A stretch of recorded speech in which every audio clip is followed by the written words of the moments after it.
Welcome to the ultimate 3-hour Stoicism guide for modern living. Whether you're new to Stoicism or a seasoned philosopher, this video is for you. We're diving deep into ancient wisdom to tackle today's chaos. Ever wondered how Marcus Aurelius would handle rush hour? Or how Epictetus would deal with a bad Wi-Fi connection?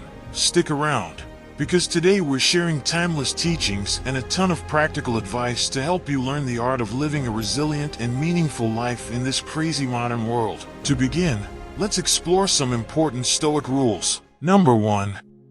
Focus on what you can control. Life's a mix of stuff you can change and stuff you can't. Imagine trying to stop the rain, totally pointless, right? Instead, grab an umbrella. When you focus on what you can control, like your reactions and decisions, life gets a lot less stressful. Worrying about things outside your control is like trying to steer a ship in a storm without a rudder. It's frustrating and futile. By zeroing in on your sphere of control, you can navigate life's challenges more effectively and keep your sanity intact. Number 2. Accept what you cannot change. Sometimes, things just don't go our way, and that's okay. It's like trying to change the past, impossible. Acceptance doesn't mean you have to like it, but acknowledging reality helps you move forward. When you accept things as they are, you can focus on how to deal with them rather than wishing they were different. It's liberating and saves a lot of energy. Plus, it lets you spend more time on things that really matter to you. Number 3. Live according to nature. Nature has its own rhythm, and we're part of that. Going with the flow of nature can make life smoother. Think of it like swimming with the current instead of against it. When you align with nature, you tap into something bigger than yourself, which can be comforting and grounding. It's about understanding your own nature and the natural world, finding harmony in your actions and choices. Embracing this helps you live more authentically and feel more connected to everything around you. Number 4. Practice mindfulness. Being mindful is all about being present in the moment. It's easy to get caught up in regrets about the past or worries about the future, but mindfulness keeps you grounded. It's like taking a mental snapshot of your current experience and appreciating it. By focusing on the here and now, you can fully engage with life and make better decisions. It's a practice that helps reduce stress and increases your appreciation for the little things that often go unnoticed. Number 5. Cultivate virtue. Virtue is about living a good life, guided by principles like wisdom, courage, justice, and temperance. Think of it as your moral compass. Cultivating virtue helps you navigate ethical dilemmas and stay true to your values. It's not always easy, but striving to be virtuous makes you a better person. Plus, it earns you the respect of others and builds a sense of self-worth. It's about doing the right thing, even when no one is watching. Number 6. Embrace discomfort. Life isn't always comfortable, and that's where growth happens. Embracing discomfort can be challenging, but it's also incredibly rewarding. It's like building muscles. It hurts at first, but it makes you stronger. When you step out of your comfort zone, you learn new skills and gain confidence. It's about facing your fears and pushing through obstacles. The more you embrace discomfort, the more resilient and adaptable you become. Number 7. Practice gratitude. Gratitude is a powerful tool for happiness. It's about appreciating what you have rather than focusing on what you lack. Practicing gratitude shifts your perspective and makes you more aware of the positives in your life. It can be as simple as keeping a gratitude journal or taking a moment each day to reflect on what you're thankful for. Gratitude improves your mood, strengthens relationships, and boosts overall well-being. Number 8. Reflect daily. Daily reflection is like a mental checkup. It's a time to review your actions and thoughts, see where you did well, and where you could improve. It's about learning from your experiences and making better choices in the future. Reflecting daily helps you stay aligned with your goals and values. It's a practice that promotes self-awareness and continuous growth, ensuring you're always moving forward. Number 9. Maintain perspective. Perspective is everything. When you're caught up in the moment, small problems can seem huge. Stepping back and seeing the bigger picture helps you keep things in proportion. It's like looking at a map when you're lost. It gives you context and helps you find your way. Maintaining perspective helps you stay calm and make more rational decisions. It's a reminder that most problems are temporary and that life goes on. Number 10. Control your emotions. Emotions can be powerful and overwhelming, but learning to control them is crucial. It's not about suppressing feelings, but understanding and managing them. When you control your emotions, you make better decisions and avoid impulsive actions you might regret later. It's like being the captain of your own ship, steering it through rough seas with a steady hand. Emotional control leads to a more balanced and peaceful life. Number 11. Practice humility. Humility is about recognizing your limitations and staying grounded. It's easy to get carried away by success or praise, but humility keeps you connected to reality. Practicing humility means being open to feedback and willing to learn from others. It's about acknowledging that you don't have all the answers and that there's always room for growth. Humility fosters respect and strong relationships, as people appreciate your genuine and down-to-earth nature. Number 12. Seek wisdom. Wisdom is the cornerstone of a fulfilling life. It's about seeking knowledge, understanding, and insight. Wisdom helps you navigate complex situations and make sound decisions. It's not just about accumulating information, but applying it thoughtfully. Seeking wisdom means being curious, asking questions, and learning from various sources. It's a lifelong journey that enriches your mind and soul, guiding you toward a more meaningful existence. Number 13. Be frugal. Frugality is about living simply and avoiding unnecessary excess. It's not about being cheap, but making thoughtful choices about how you spend your resources. Being frugal helps you appreciate what you have and reduces the clutter in your life. It's about valuing quality over quantity and prioritizing what truly matters. Frugality promotes financial stability and reduces stress, allowing you to focus on experiences and relationships rather than material possessions. Number 14. Embrace change.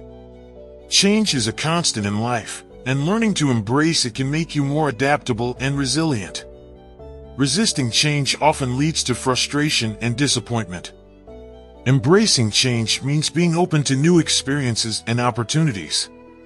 It's about seeing change as a chance for growth and learning rather than a threat. By welcoming change, you become more flexible and better equipped to handle whatever life throws your way. Number 15. Practice self-discipline. Self-discipline is the ability to control your impulses and stay focused on your goals. It's about making choices that align with your long-term interests rather than seeking immediate gratification. Practicing self-discipline requires determination and consistency. It helps you build good habits and break bad ones. Self-discipline is the foundation of personal and professional success, enabling you to achieve your aspirations through steady effort and perseverance. Number 16. Seek inner peace. Inner peace is a state of calm and tranquility that comes from within. It's about finding balance and harmony in your thoughts and emotions. Seeking inner peace means letting go of negativity and embracing positive thinking. It's about creating a mental environment where you feel safe and content.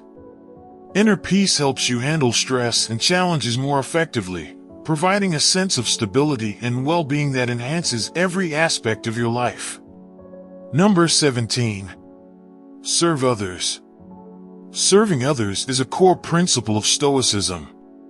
It's about acting in the best interest of others, not just yourself. Serving others fosters a sense of community and connection. It can be as simple as helping a neighbor or volunteering for a cause you care about. When you serve others, you contribute to a better world and find a deeper sense of purpose. It's a reminder that we're all in this together and that our actions can make a positive difference. Number 18. Accept mortality. Contemplating mortality can be a powerful motivator to live fully and meaningfully.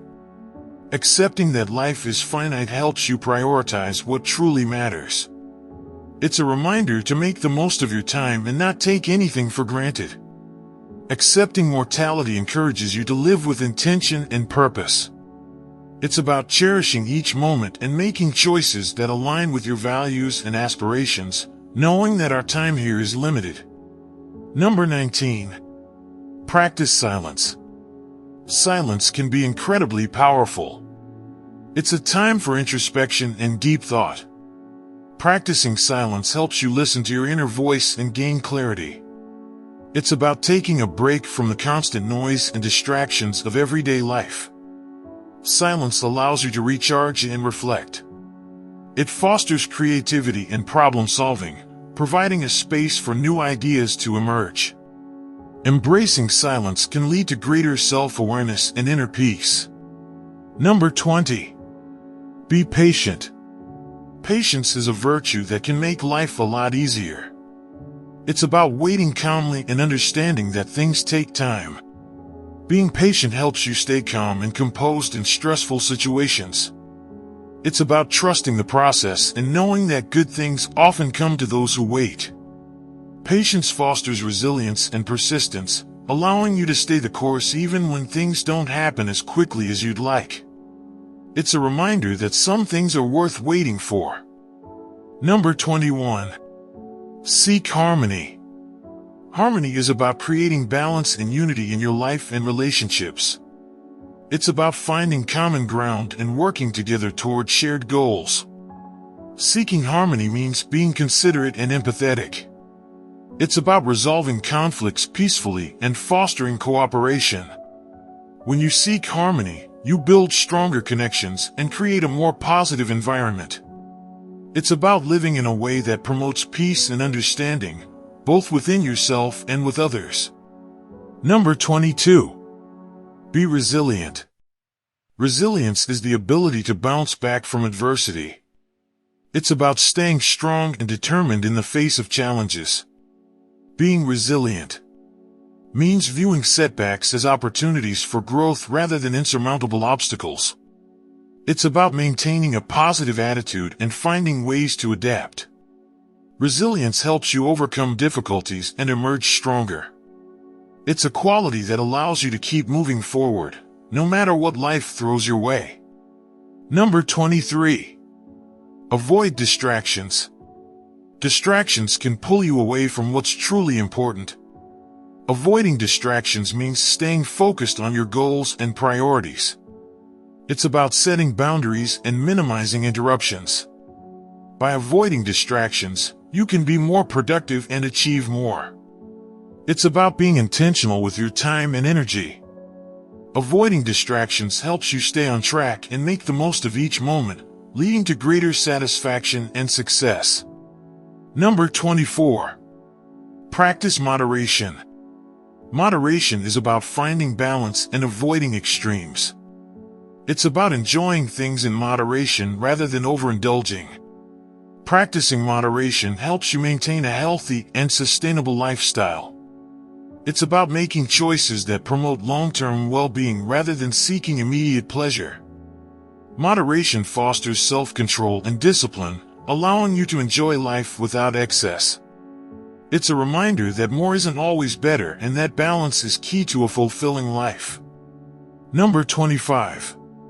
Cultivate a strong will. A strong will is the foundation of personal strength and determination. It's about having the inner drive to pursue your goals and overcome obstacles.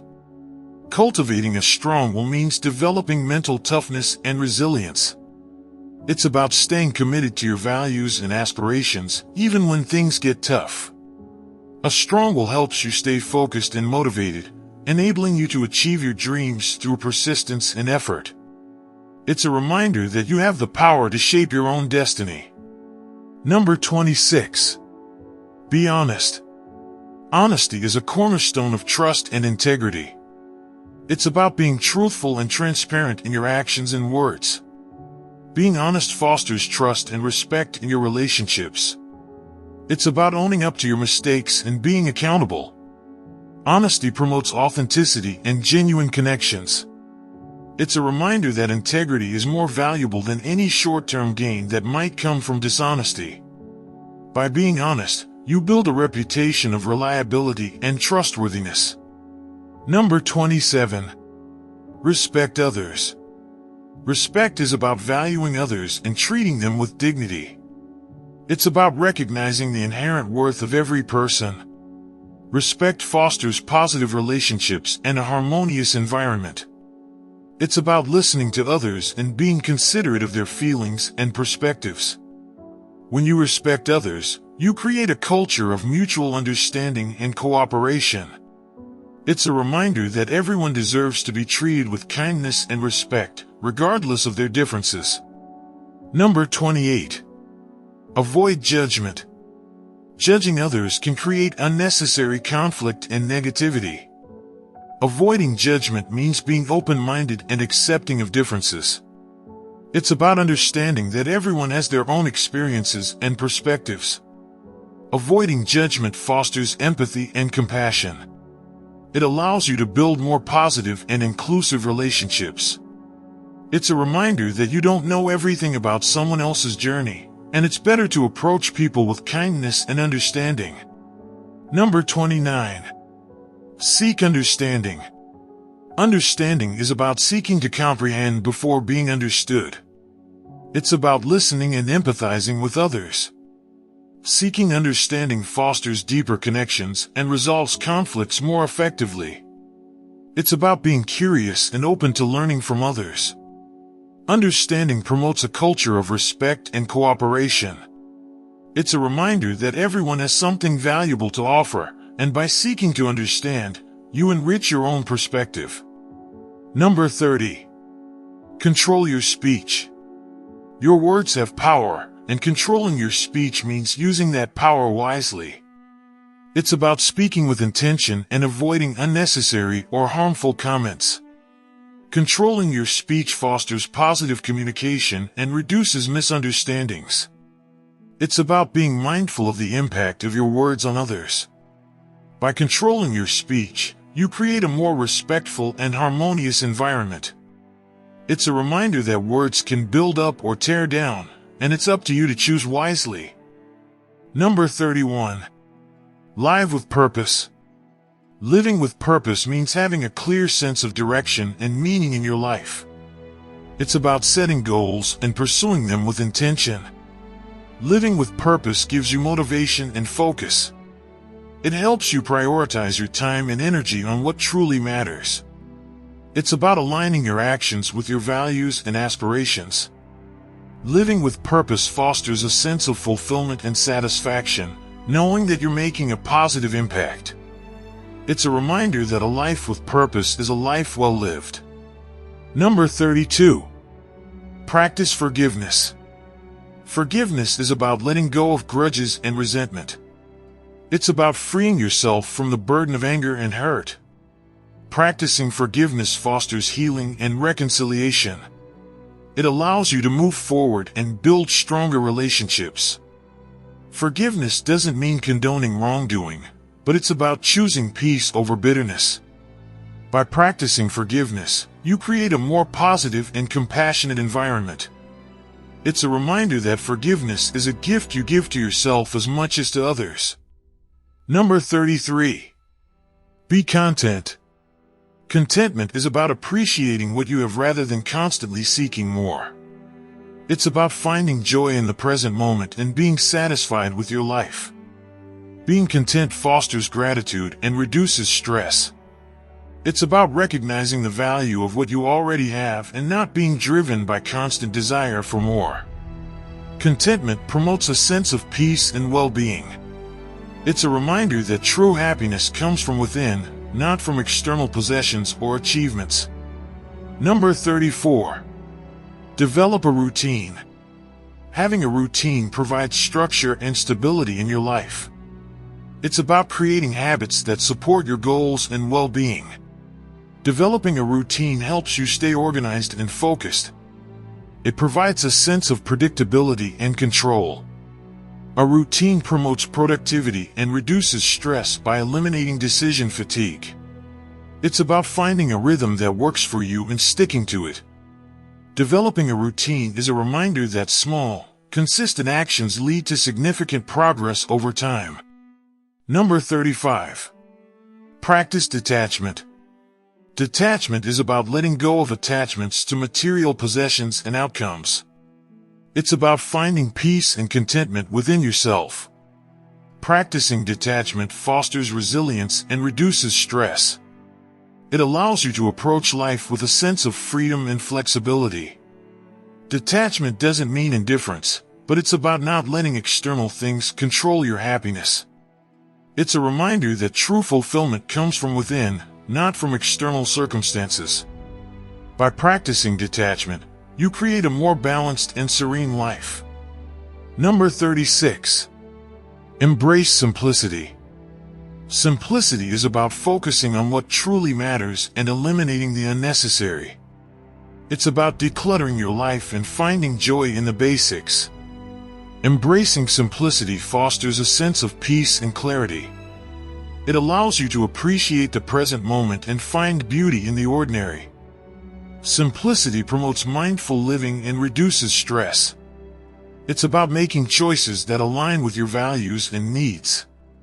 Embracing simplicity is a reminder that less can often be more, and that true happiness comes from within. Number 37.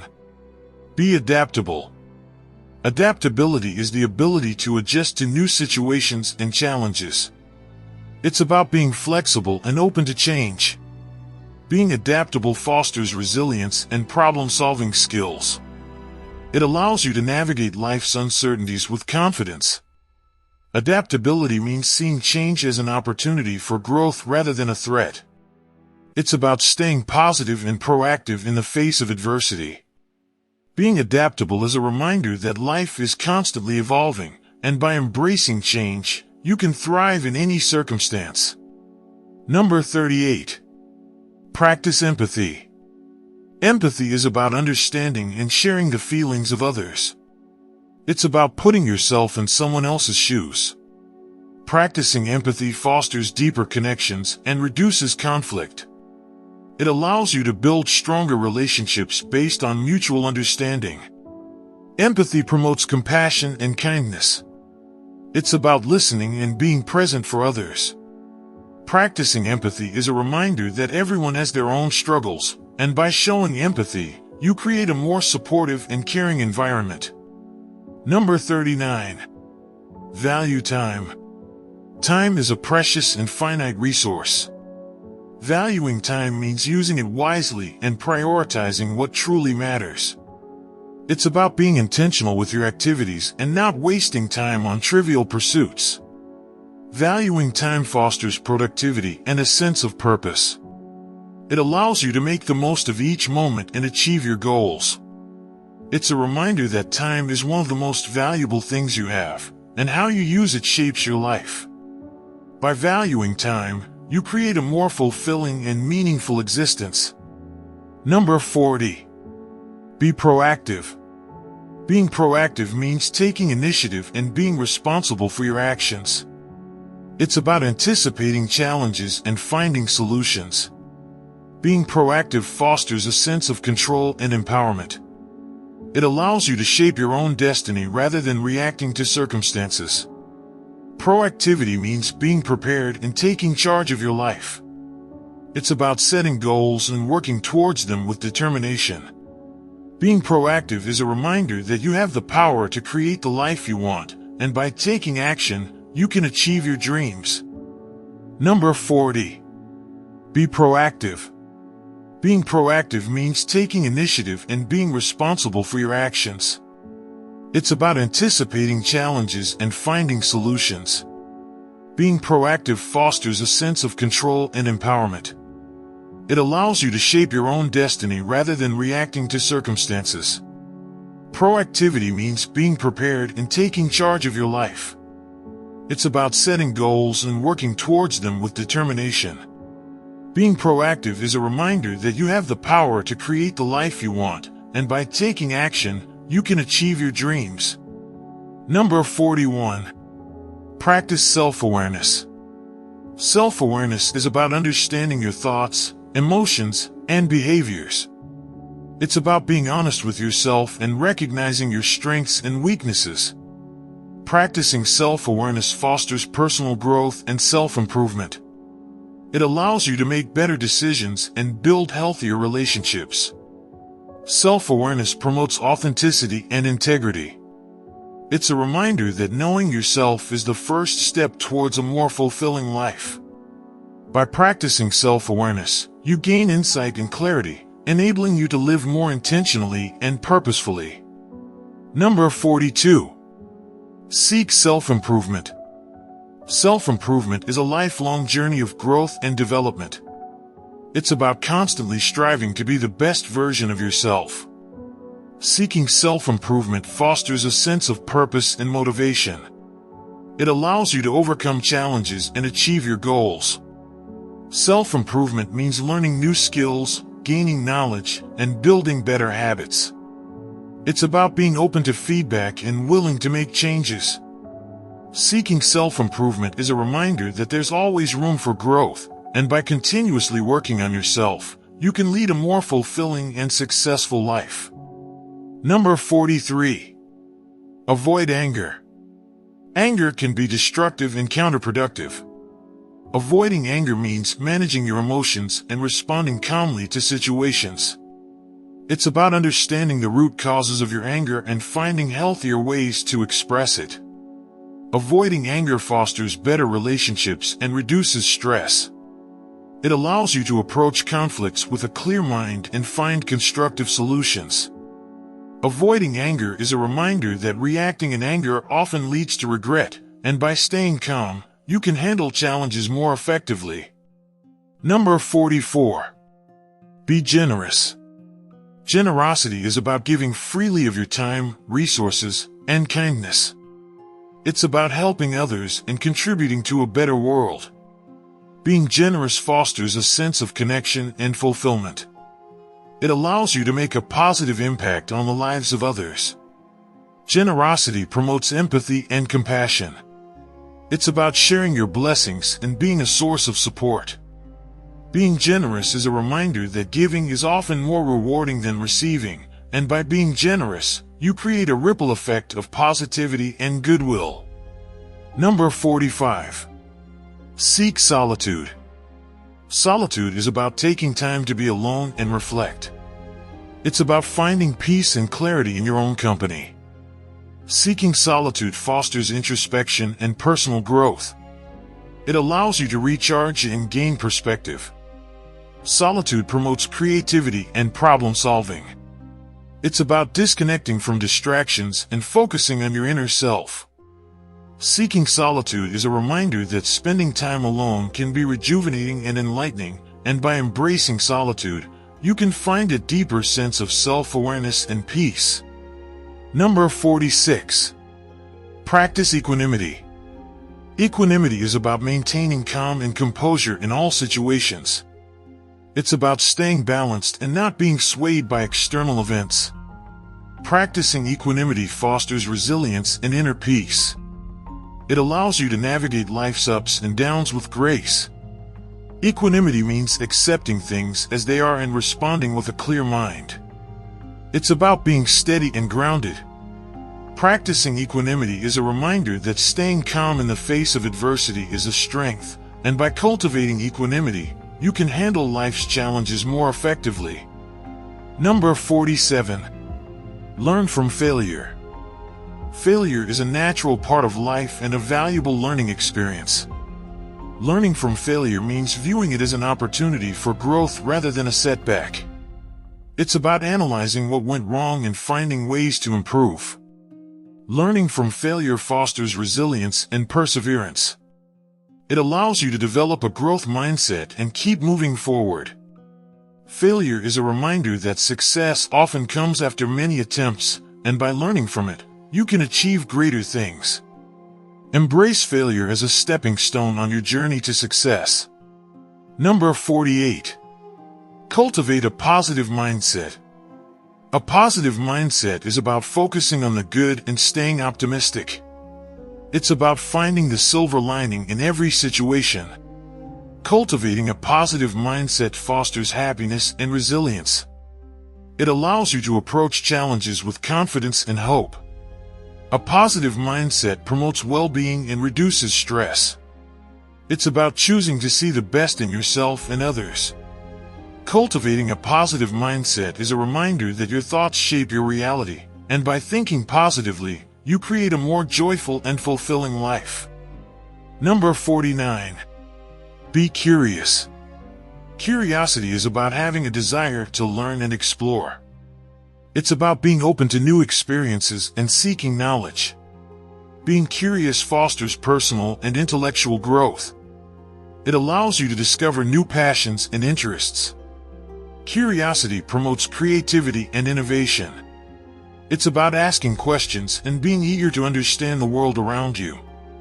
Being curious is a reminder that there's always something new to learn, and by staying curious, you keep your mind active and engaged. Number 50. Live in the present. Living in the present is about focusing on the here and now. It's about appreciating the current moment and not dwelling on the past or worrying about the future. Living in the present fosters mindfulness and reduces stress. It allows you to fully experience life and make the most of each moment. It's about being present in your interactions and savoring the little things. Living in the present is a reminder that life is happening right now, and by being present, you create a more fulfilling and meaningful existence. In the next section, we will share some important lessons to help you deal with rejection. Lesson number 1. Prove them wrong. Rejection can sting, no doubt about it. But instead of letting it knock you down, why not flip the script and turn it into fuel for your fire? Think of it like this: every no you get is like a little nudge from the universe, pushing you to dig deeper, try harder, and ultimately, prove them wrong. It's almost like the universe is your personal coach, telling you, hey, I know you can do better. Show me what you've got. Take Marcus Aurelius, the Roman emperor and Stoic philosopher, for example. This guy faced a ton of setbacks and opposition in his life. But did he let that define him? Absolutely not. He used every challenge as a stepping stone to greatness. When someone said he couldn't do something, he didn't just sit around feeling sorry for himself. No, he went out there and showed them he could. That's the kind of mindset we're talking about here. So, how do you channel your inner Marcus Aurelius and use rejection as a springboard to success? It starts with a shift in perspective. Instead of seeing rejection as a dead end, view it as a detour. Maybe the path you're on wasn't the right one, and this rejection is redirecting you to something even better. It's like taking a scenic route on a road trip. Sure, it's longer, but you might discover some amazing views along the way. Now, let's get practical. Imagine you've just been turned down for your dream job. Ouch, right? The first reaction might be to feel defeated. But instead of wallowing in self-pity, use that rejection as a motivator. Think, okay, they didn't see my potential, but I know what I'm capable of. Then, start working on proving them wrong. Enhance your skills, take on new projects, and build a portfolio that's so impressive, the next time they see your name, they'll kick themselves for not hiring you. It's not just about personal growth, though. There's also a sweet satisfaction in proving your doubters wrong. It's not about revenge, it's about showing yourself and the world that you're capable of more than they gave you credit for. It's about turning skepticism into admiration. When you achieve what they thought you couldn't, you're not just proving them wrong, you're proving yourself right. And hey, don't be afraid to embrace a little bit of that underdog spirit. There's something incredibly powerful about being underestimated. It gives you an edge because people aren't expecting you to succeed. Use that to your advantage. Work in silence. Let your success make the noise. When you finally reveal what you've accomplished, the impact will be tenfold. Think about famous examples like J.K. Rowling, who faced numerous rejections before Harry Potter became a worldwide phenomenon. She didn't let those rejections stop her, she let them drive her. She believed in her story, kept refining her craft, and eventually, she proved all those publishers wrong. And now, look where she is. Incorporating Stoicism into this process is all about resilience and focus. Marcus Aurelius wrote about the importance of controlling our perceptions and reactions. So, when faced with rejection, remind yourself that it's not the end of the world. It's just a part of your journey. Keep your emotions in check, stay rational, and use that rejection as a catalyst for growth. Remember, every no is an opportunity in disguise.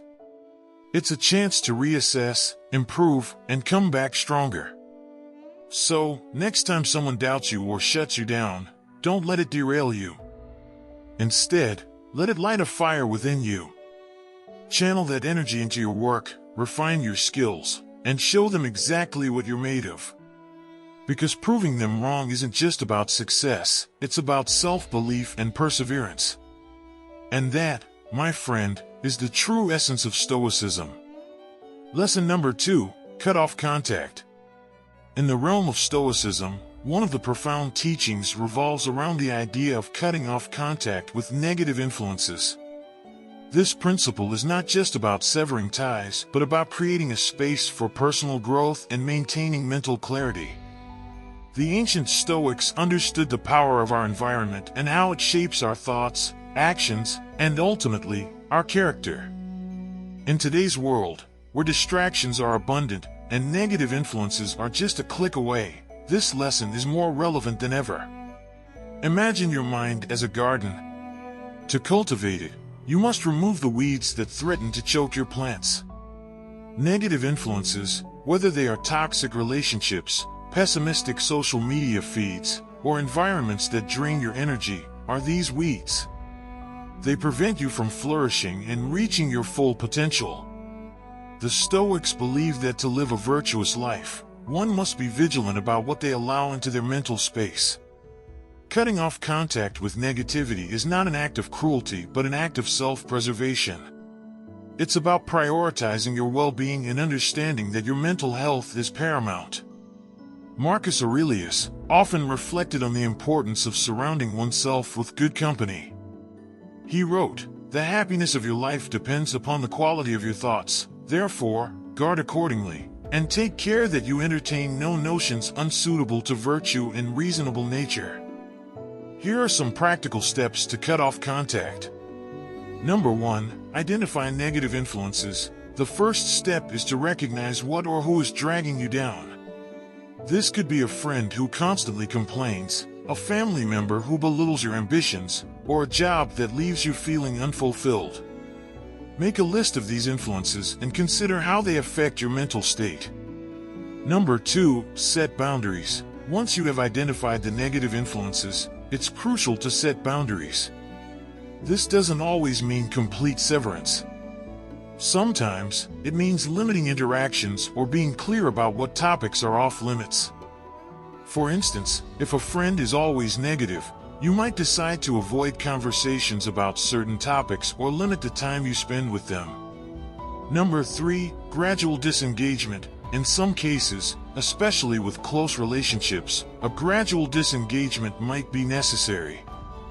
This involves slowly reducing the time and emotional energy you invest in these relationships. Over time, this can lead to a natural drifting apart, which can be less jarring than an abrupt end. Number 4, replace negative with positive. It's not enough to cut off contact with negative influences, you must also replace them with positive ones. Surround yourself with people who inspire you, engage in activities that uplift you, and consume media that educates and enriches you. This positive reinforcement helps to fill the void left by the removed negativity. Number 5, self-reflection and meditation. use the time and mental space freed up by cutting off negative influences to engage in self-reflection and meditation.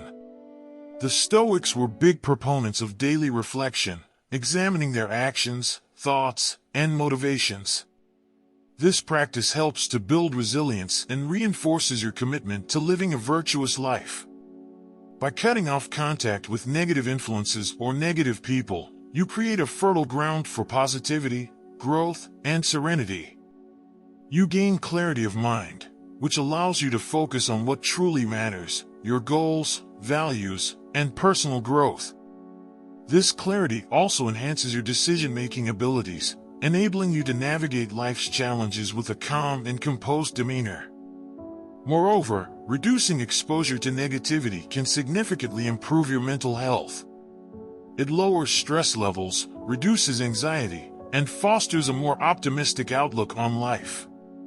The energy that was once consumed by dealing with negative influences can now be channeled into productive and fulfilling endeavors. Consider a scenario where you have a colleague who constantly undermines your efforts and spreads negativity in the workplace. By setting clear boundaries and limiting your interactions with this person, you protect your mental health and maintain your productivity. Similarly, if social media is a source of constant negativity, curating your feed to include only positive and inspiring content can dramatically improve your mood and outlook. In conclusion, cutting off contact with negative influences is a powerful tool in the Stoic arsenal. It empowers you to take control of your environment, prioritize your well-being, and create a space where positivity and growth can thrive. Embrace this lesson, and watch as your life transforms into a more serene and fulfilling journey. Lesson number 3, disregard them too. Rejection stings, doesn't it? It's that gnawing feeling in your gut when someone tells you no, and suddenly you're questioning your worth. But here's the kicker, what if you could flip that script? Imagine embracing rejection, using it as a stepping stone rather than a stumbling block. Sounds wild, right? Well, let's take a stroll through this idea, in a Stoic way. So, there you are, pouring your heart into something, be it a project, a relationship, or even a new hobby. You're pumped, ready to conquer the world. And then, bam, rejection hits. Ouch! It's easy to let it knock you down, but what if you could see rejection as just another blip on the radar? Epictetus, a big name in Stoicism, would say, it's not what happens to you, but how you react to it that matters. Basically, it's all about perspective. First off, understand that rejection isn't personal. It feels personal, sure, but it's usually not about you. Think about it, people reject ideas, not necessarily the people behind them. It's like when you're at a buffet and pass on the Brussels sprouts. Nothing against the chef, you just don't dig Brussels sprouts. It's the same with your rejected idea or proposal. Maybe it just wasn't the right fit or timing. So, shrug it off. And speaking of shrugging it off, Marcus Aurelius, that sage Roman emperor, had this cool trick. He'd remind himself that others' opinions are just that, opinions. They don't define you. Imagine Marcus, sitting in his palace, scribbling in his journal, if someone despises me, that is their problem. If someone says no, that's their perspective, not a reflection of your value. Powerful, right? Now, let's get tactical. Use rejection as feedback. Reframe it as a learning opportunity. It's like getting a free coaching session. What went wrong? What can you tweak? This isn't about beating yourself up, far from it. It's about growing. Remember that time you fell off your bike as a kid? You didn't quit biking, you figured out what went wrong and tried again. Same principle. Next, lean into the discomfort. Rejection feels awful, but Stoicism teaches us to embrace discomfort. It's where the growth happens. Seneca said, difficulties strengthen the mind, as labor does the body. Each rejection is like a mental workout, building your resilience muscles. So, instead of shying away, face it head on. Feel the burn, and let it make you stronger. Also, don't forget the power of humor. Seriously. Sometimes, the best way to deal with rejection is to laugh it off. It's not about making light of your efforts, but about not letting the negativity weigh you down. Imagine Seneca cracking a joke after a setback. Laughing in the face of adversity can be liberating. It's like saying, "Hey, rejection, you can't break me. I'm tougher than you think." And here's a fun twist: use rejection to fuel your determination. Ever heard of a revenge body? Well, think of your response to rejection as a revenge success. Channel that sting into motivation. Prove to yourself, and maybe even to those who doubted you, that you've got what it takes. It's not about spite, it's about self-belief. Lastly, remember to keep your eyes on the bigger picture. Rejection is just a tiny dot in the grand scheme of your life. Don't let it derail you. Instead, let it remind you of your bigger goals. Marcus Aurelius often reflected on the vastness of the universe to keep his problems in perspective. Your journey is long and winding, with many stops along the way. One no is just a signpost, not the destination. So, next time rejection knocks on your door, welcome it. Disregard the sting, learn from it, laugh at it, and let it propel you forward. You're on a journey, and every no is just another step towards your ultimate yes. Lesson number 4, don't react emotionally. Rejection can be a punch to the gut. It's like when you've crafted a heartfelt message and it gets left unread. Oof. But here's where the Stoics come in with their timeless wisdom: don't react emotionally. Sounds easier said than done, right? Let's break it down in a way that's as relatable as your morning coffee. Picture this: you've just pitched a brilliant idea at work. You're excited, adrenaline pumping, and then, slam, it gets shot down. The initial urge is to react. Maybe you want to argue, or maybe you feel tears welling up. Totally natural. But Stoicism teaches us to hit pause on that knee-jerk reaction. Marcus Aurelius often reminded himself, you have power over your mind, not outside events. Realize this, and you will find strength. So, step 1, breathe. Now, breathing sounds like basic advice, but it's a game changer. When you feel the sting of rejection, take a moment. Inhale deeply, exhale slowly. What you're doing is giving yourself a mini timeout. This pause helps you detach from the emotional surge and start thinking clearly. It's like giving your brain a chance to switch gears. Once you've got your breath back, start observing your emotions like a scientist. Epictetus, another Stoic great, suggested seeing emotions as clouds passing by. You're not the clouds, you're the sky. Notice the feelings, but don't let them take over. This helps you separate your identity from the rejection. You're not your failures or successes, you're something much more profound. Okay, so you're breathing, you're observing. What next? Let's talk about reframing. Once again, instead of seeing rejection as a personal attack, view it as feedback. Imagine you're a sculptor. Each rejection is just a chisel stroke, shaping you into something better. It's not about ignoring your feelings, but transforming them into something constructive. This shift in perspective can make all the difference. Another tip from the Stoic playbook: zoom out. When faced with rejection, try to see the bigger picture. In the grand scheme of your life, is this rejection really that catastrophic? Marcus Aurelius often contemplates the vastness of the universe to keep his problems in perspective. Your journey is long, and this rejection is just a tiny blip on the radar. It's also important to practice gratitude. Yeah, you heard that right. Gratitude. Even in the face of rejection, find something to be thankful for. Maybe it's the fact that you tried. Maybe it's the lesson learned.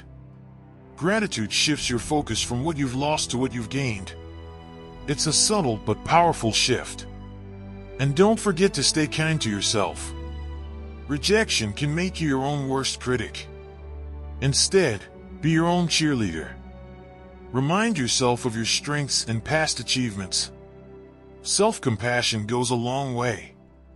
Imagine how Marcus Aurelius would write to himself in his meditations, gently nudging himself to stay calm and composed. Lastly, remember this: emotions are temporary. That raw, stingy feeling of rejection will fade. By not reacting emotionally, you give yourself the space to heal and grow. You become resilient, a true Stoic warrior. So, next time rejection comes knocking, don't let it rattle you. Breathe, observe, reframe, laugh, zoom out, practice gratitude, be kind to yourself, and remember, it's just a part of your journey. You've got this. Lesson number 5, remove them from your mind. Rejection, it's like that annoying pop song you can't get out of your head. But here's a cool Stoic trick: learn to remove it from your mind. Imagine you're a mental ninja, slicing through negative thoughts with precision and ease. Sounds like a dream, right? Let's dive into this idea and see how we can make it your reality. Picture this: you've just faced rejection. Maybe it's someone you were hoping to impress but didn't quite see your sparkle. The disappointment starts looping in your mind, playing over and over. It's easy to get stuck here, but the Stoics, those wise old sages, have some advice to clear the clutter. First off, recognize the power of your thoughts. Marcus Aurelius often reminded himself that we are what we repeatedly think. The soul becomes dyed with the color of its thoughts, he wrote. So, the first step is to catch those negative thoughts as they arise. Think of it as mental housekeeping. You wouldn't let garbage pile up in your living room, so why let it clutter your mind? Once you've identified the negative thought, acknowledge it, and then let it go. This might sound like a cliché, but it's rooted in Stoic practice. Imagine each negative thought as a balloon. Acknowledge it, then release it into the sky, watching it drift away until it's out of sight. This visualization can be incredibly freeing. Now, let's get into the nitty-gritty, replacing those negative thoughts with positive ones. Epictetus, another Stoic guru, suggested focusing on what you can control. You can't change the rejection, but you can change how you react to it. Instead of dwelling on the why, shift your focus to the what's next. What can you learn from this experience? How can you improve for the future? This isn't about toxic positivity, it's about constructive thinking. And hey, let's talk about the power of distraction. Sometimes, the best way to remove negative thoughts is to drown them out with something you love. Dive into a hobby, hit the gym, or hang out with friends. Do something that makes you feel alive and engaged. Seneca would probably tell you to lose yourself in a good book or a creative project. The idea is to fill your mind with things that bring you joy and fulfillment, leaving little room for negativity. Another powerful tool in the Stoic arsenal is mindfulness. It's about staying present in the moment. When you catch yourself spiraling into negative thoughts, ground yourself. Focus on your breath, the sounds around you, or the sensation of your feet on the ground. Marcus Aurelius practiced this by reminding himself to live in the present moment. By anchoring yourself in the now, you can break free from the grip of past rejections. Speaking of breaking free, don't underestimate the power of journaling. Marcus Aurelius himself was a big fan of writing down his thoughts. Grab a notebook and spill out your feelings. There's something cathartic about seeing your thoughts on paper. It helps you process and let go. Plus, you might stumble upon insights that can propel you forward. So, next time rejection tries to take up residence in your mind, evict it. Acknowledge, let go, replace, distract, stay mindful, journal, practice gratitude, and be kind to yourself. You're not just surviving rejection, you're mastering it, Stoic style. Lesson number 6, demonstrate your value. Rejection can often feel like a harsh critique of our worth. However, through the lens of Stoicism, it becomes an opportunity to demonstrate and reaffirm our value. This shift in perspective is crucial, not just for overcoming rejection, but for thriving in its aftermath. By focusing on demonstrating your value, you can transform rejection from a stumbling block into a stepping stone for personal and professional growth. The Stoics believed that our true value lies in our virtues, wisdom, courage, justice, and temperance, rather than external validation or material success. When faced with rejection, the Stoic approach is to look inward and assess how we can better align our actions with these virtues. Marcus Aurelius, a Stoic philosopher and Roman emperor, wrote, "The impediment to action advances action. What stands in the way becomes the way." This means that obstacles, including rejection, are not barriers but pathways to demonstrating our true worth. Here are some practical steps to demonstrate your value. Number 1. Reflect on feedback. Rejection often comes with feedback, whether explicit or implicit. Instead of dwelling on the negative emotions it may evoke, use this feedback as a tool for growth. Analyze the reasons behind the rejection and identify areas for improvement. This reflection is not about self-criticism, but about understanding how you can enhance your skills and approach. Number 2. Showcase your strengths. In the face of rejection, it's essential to remind yourself and others of your strengths. Update your resume, portfolio, or personal brand to highlight your accomplishments and unique skills. Share your successes on professional networks or with peers. This not only boosts your confidence, but also keeps you visible for future opportunities. Number 3. Continuous learning. Demonstrating value involves a commitment to continuous learning. Enroll in courses, attend workshops, and seek out new experiences that expand your knowledge and skills. The Stoics valued lifelong learning, as it aligns with the pursuit of wisdom. By constantly improving yourself, you not only increase your value but also show resilience and adaptability. Number 4. Seek constructive criticism. Actively seek out constructive criticism from trusted mentors, colleagues, or friends. This demonstrates a willingness to grow and an openness to change. It also helps you gain a clearer perspective on areas that need improvement, making your efforts to demonstrate value more targeted and effective. Number 5. Contribute to others. One of the most powerful ways to demonstrate your value is by helping others. Volunteer your time, offer your expertise, or mentor someone. These acts of kindness and generosity not only benefit others but also reinforce your own sense of worth.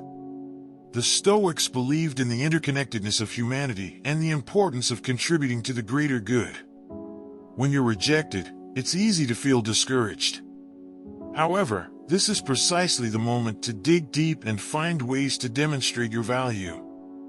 Each rejection is an opportunity to prove that you are not defined by others' opinions, but by your actions and virtues. For instance, if you're turned down for a job, consider how you can use this time to build your skills. Take on freelance projects, start a personal project that showcases your abilities, or volunteer in your field. By staying active and engaged, you not only improve your skill set but also show potential employers your dedication and resilience. Imagine you applied for a competitive role in your field and didn't get it. Instead of feeling defeated, use this as a chance to demonstrate your value. Reach out to the hiring manager and thank them for the opportunity, asking for feedback on your application. Take their advice to heart and work on those areas. Update your professional profiles with any new skills or projects you undertake during this period. Additionally, share your journey with your network. Write a blog post or create a video about how you're turning rejection into a positive experience by improving yourself. This not only keeps you motivated but also shows others that you are proactive and resilient. By focusing on demonstrating your value, you shift the narrative from being a passive recipient of rejection to an active participant in your growth. This proactive approach builds your confidence and resilience. You begin to see rejection not as a final verdict, but as a challenge that you are equipped to meet and overcome. Moreover, demonstrating your value keeps you visible to potential opportunities. Employers, colleagues, and peers notice your efforts, which can lead to new and unexpected opportunities. Your commitment to continuous improvement and helping others also builds a strong personal brand that stands out. In conclusion, rejection is not the end, but a beginning, a call to demonstrate your value in new and profound ways. By adopting a Stoic mindset, you can turn every rejection into a powerful testament to your virtues and capabilities. Embrace this lesson, and you will find that each rejection propels you closer to your true potential. Lesson number 7, go out and have fun. Now, I know this might sound a bit counterintuitive. You're probably thinking, how can I have fun when I've just been knocked down? But hear me out. Taking time to enjoy yourself, to immerse in activities that bring you joy, can actually help you bounce back stronger. It's all about shifting your focus and recharging your spirit. Marcus Aurelius, that wise old Stoic emperor, knew a thing or two about dealing with life's disappointments. He often wrote about the importance of balancing life's challenges with moments of joy and reflection. Sure, he had a ton of responsibilities and faced countless setbacks, but he also made time for contemplation and relaxation. He knew that to be resilient, you need to take care of your mental and emotional well-being. So, how do you start? First things first, give yourself permission to have fun. Sometimes, we get so caught up in our failures that we forget it's okay to let loose. Remember that rejection is just a part of life, not the entirety of it. You deserve moments of joy, laughter, and lightheartedness. Imagine this, you've just been turned down for a project you were super excited about. Instead of spiraling into a pit of despair, call up some friends and hit that new escape room everyone's been raving about. Or maybe, go on a spontaneous road trip to a place you've never been. The point is to break free from the cycle of negative thinking and do something that genuinely makes you happy. Engaging in fun activities can also provide a fresh perspective. When you're out there enjoying yourself, you're not just escaping from your problems, you're allowing your mind to reset. It's during these moments of relaxation that new ideas often emerge. You might suddenly think of a new approach to that project, or realize a new path you hadn't considered before. Think about it like this, your mind is like a muscle. If you overwork it, it's going to get tired and eventually, it'll stop working efficiently. But if you give it a break, let it relax and recharge, it comes back stronger and more creative. Having fun is like giving your mind that much-needed break. And don't think fun has to be something extravagant or expensive. It can be as simple as taking a walk in the park, playing with your dog, or cooking a new recipe. The key is to do something that takes you out of your current headspace and brings a smile to your face. One more thing, having fun isn't just about distraction, it's about building resilience. When you allow yourself to experience joy, you're reminding yourself that life is multifaceted. It's not just about the highs and lows of achievement and rejection. There are countless moments in between that are worth savoring. Embracing fun also aligns with the Stoic idea of focusing on what you can control. You can't control the rejection, but you can control how you respond to it. By choosing to engage in enjoyable activities, you're taking control of your emotional state. You're actively deciding to focus on positive experiences rather than dwelling on negative ones. So next time you face rejection, don't just sit there and stew in it. Go out and have fun. Laugh until your sides hurt, dance like no one's watching, and enjoy the little things. Not only will it make you feel better in the moment, but it'll also equip you with the emotional strength to tackle whatever comes next. Because at the end of the day, life is too short to let rejection steal your joy. Embrace the fun, and let it be the fuel that powers your resilience. Lesson number 8. Build your social status.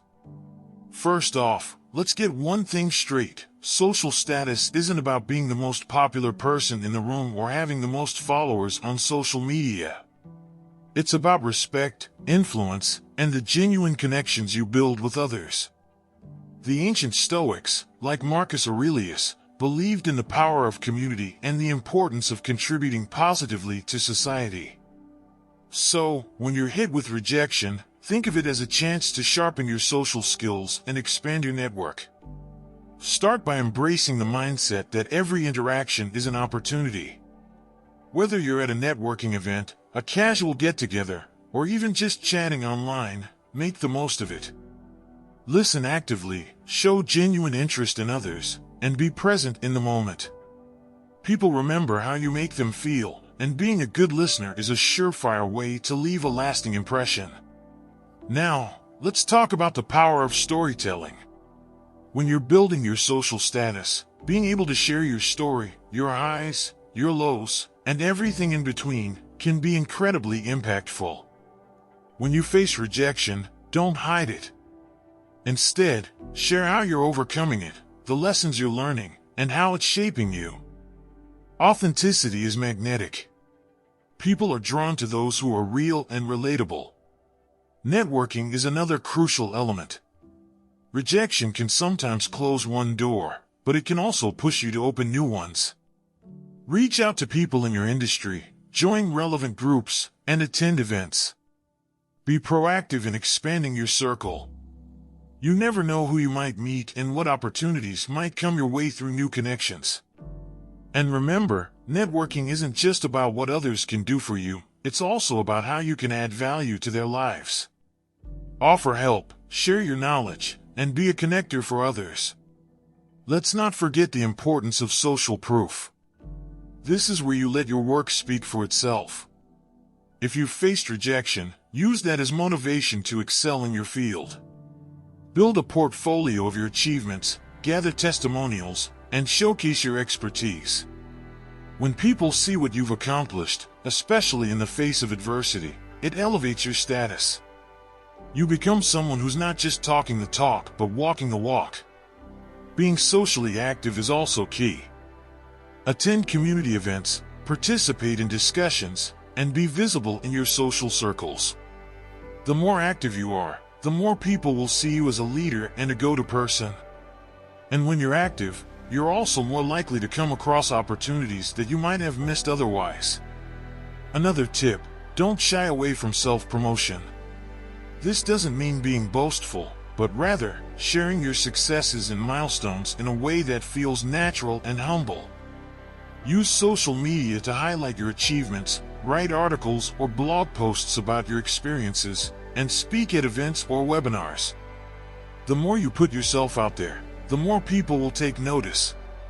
Let's also talk about resilience and how it plays into building your social status. People admire those who can bounce back from setbacks with grace and determination.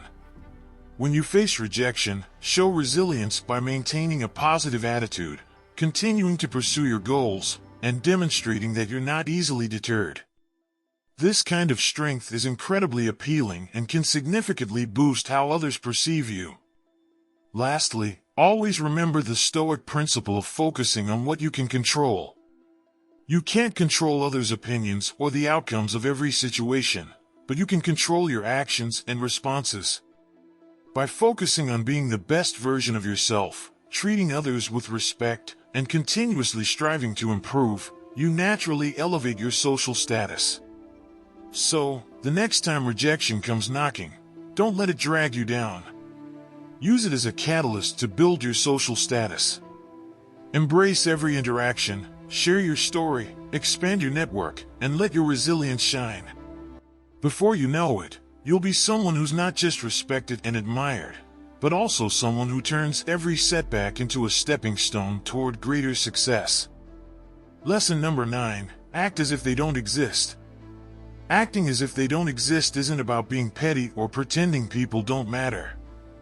It's about focusing your energy on what you can control and not letting the opinions or actions of others dictate your self-worth. Marcus Aurelius, the wise Roman emperor and Stoic philosopher, often emphasize the importance of maintaining inner peace regardless of external circumstances. By channeling your inner Marcus, you can rise above rejection and keep your cool. So, how do you start? Picture this: you've just faced a brutal rejection.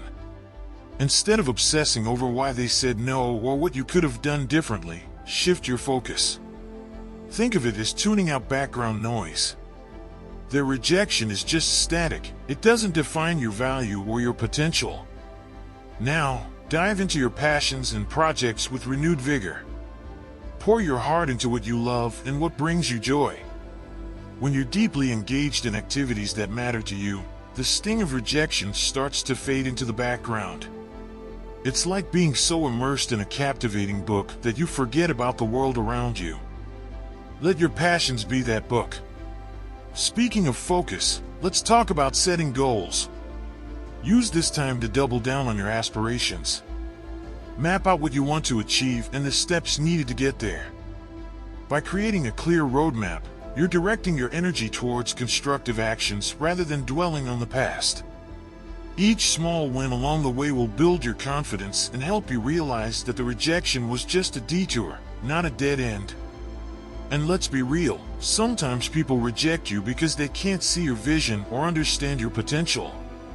That's on them, not you. Remember, even the great Steve Jobs faced rejection before making it big. He didn't let those rejections define them.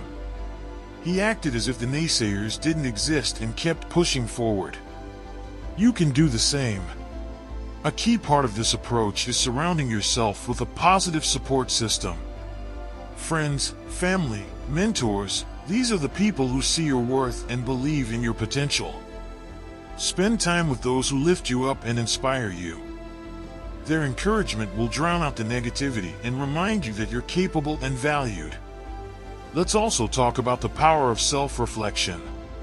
Take some time to reflect on your experiences and what you've learned from them. This isn't about dwelling on the rejection, but rather understanding how it can fuel your growth. Marcus Aurelius often journaled about his thoughts and experiences as a way to process them and gain clarity. By reflecting on your journey, you can find strength and wisdom in the lessons you've learned.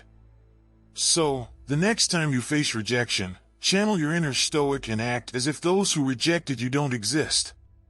Focus on your passions, set ambitious goals, surround yourself with positivity, reflect on your journey, and practice gratitude. By doing so, you'll find that rejection loses its power over you. You'll be too busy thriving to even notice it. Keep moving forward, stay true to yourself, and let your actions speak louder than any rejection ever could. Lesson number 10. Give them the silent treatment. Rejection is a universal experience, one that can leave us feeling inadequate and dejected. Yet, the ancient Stoics offer a different perspective. They believe that how we react to rejection is entirely within our control. One profound lesson we can draw from Stoicism is to give rejection, or the person who rejected you, a silent treatment. This doesn't mean ignoring it completely, but rather responding with dignified silence and internal reflection. In our modern world, silence is often undervalued.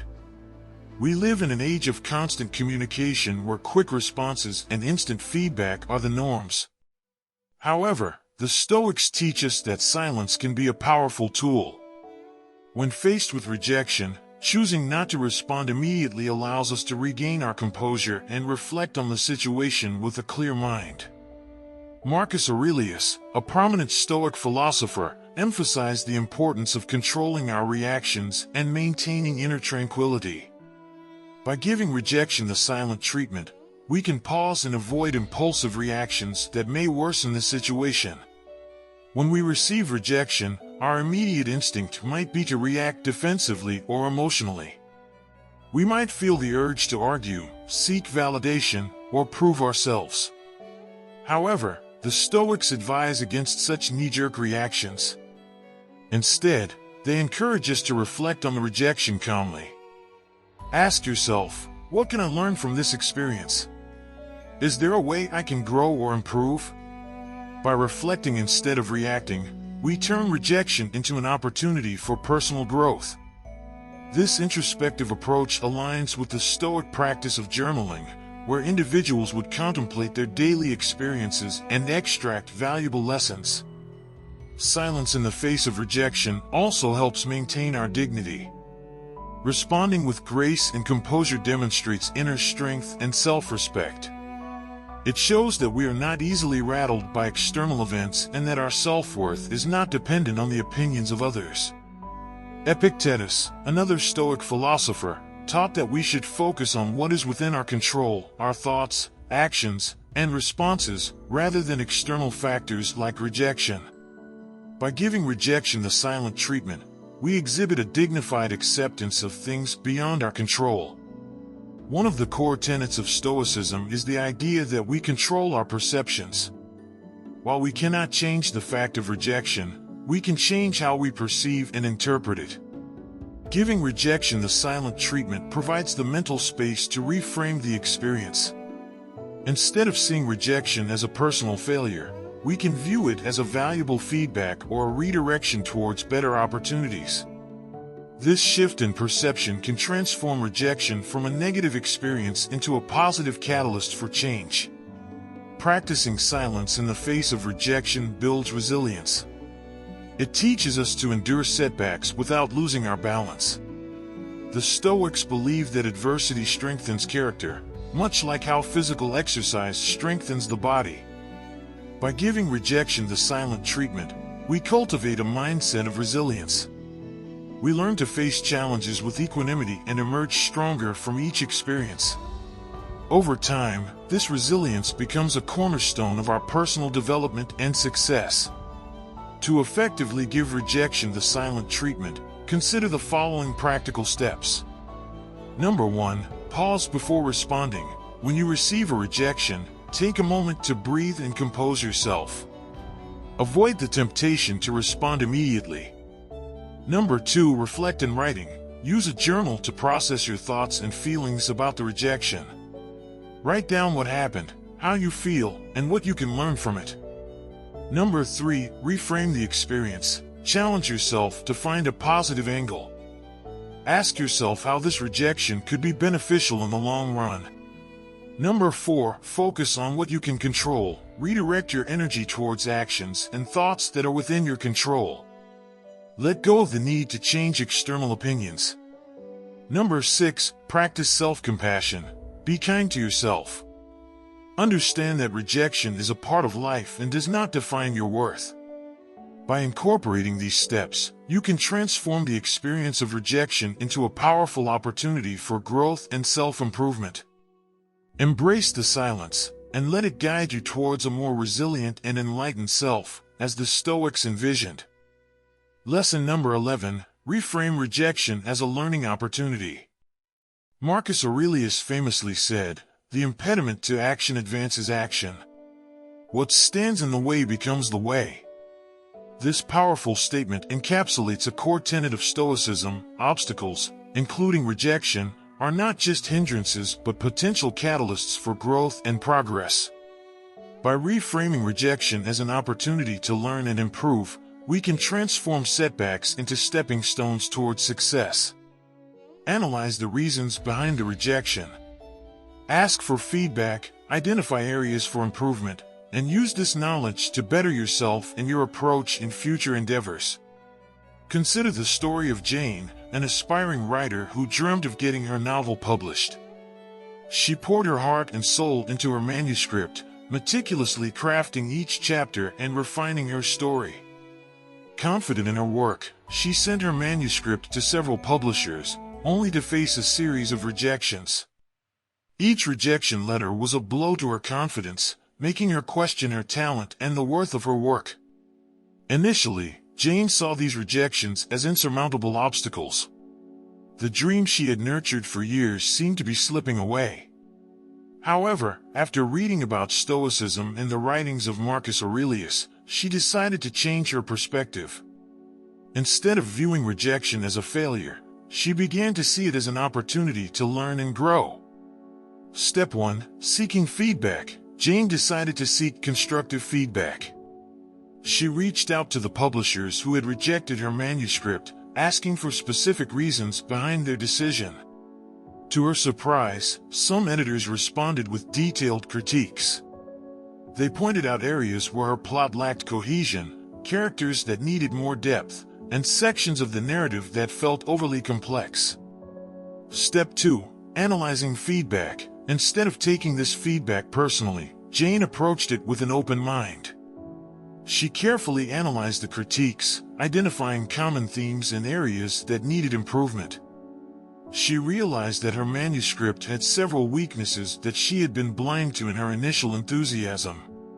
Step 3. Implementing improvements. Armed with this new knowledge, Jane set to work revising her manuscript.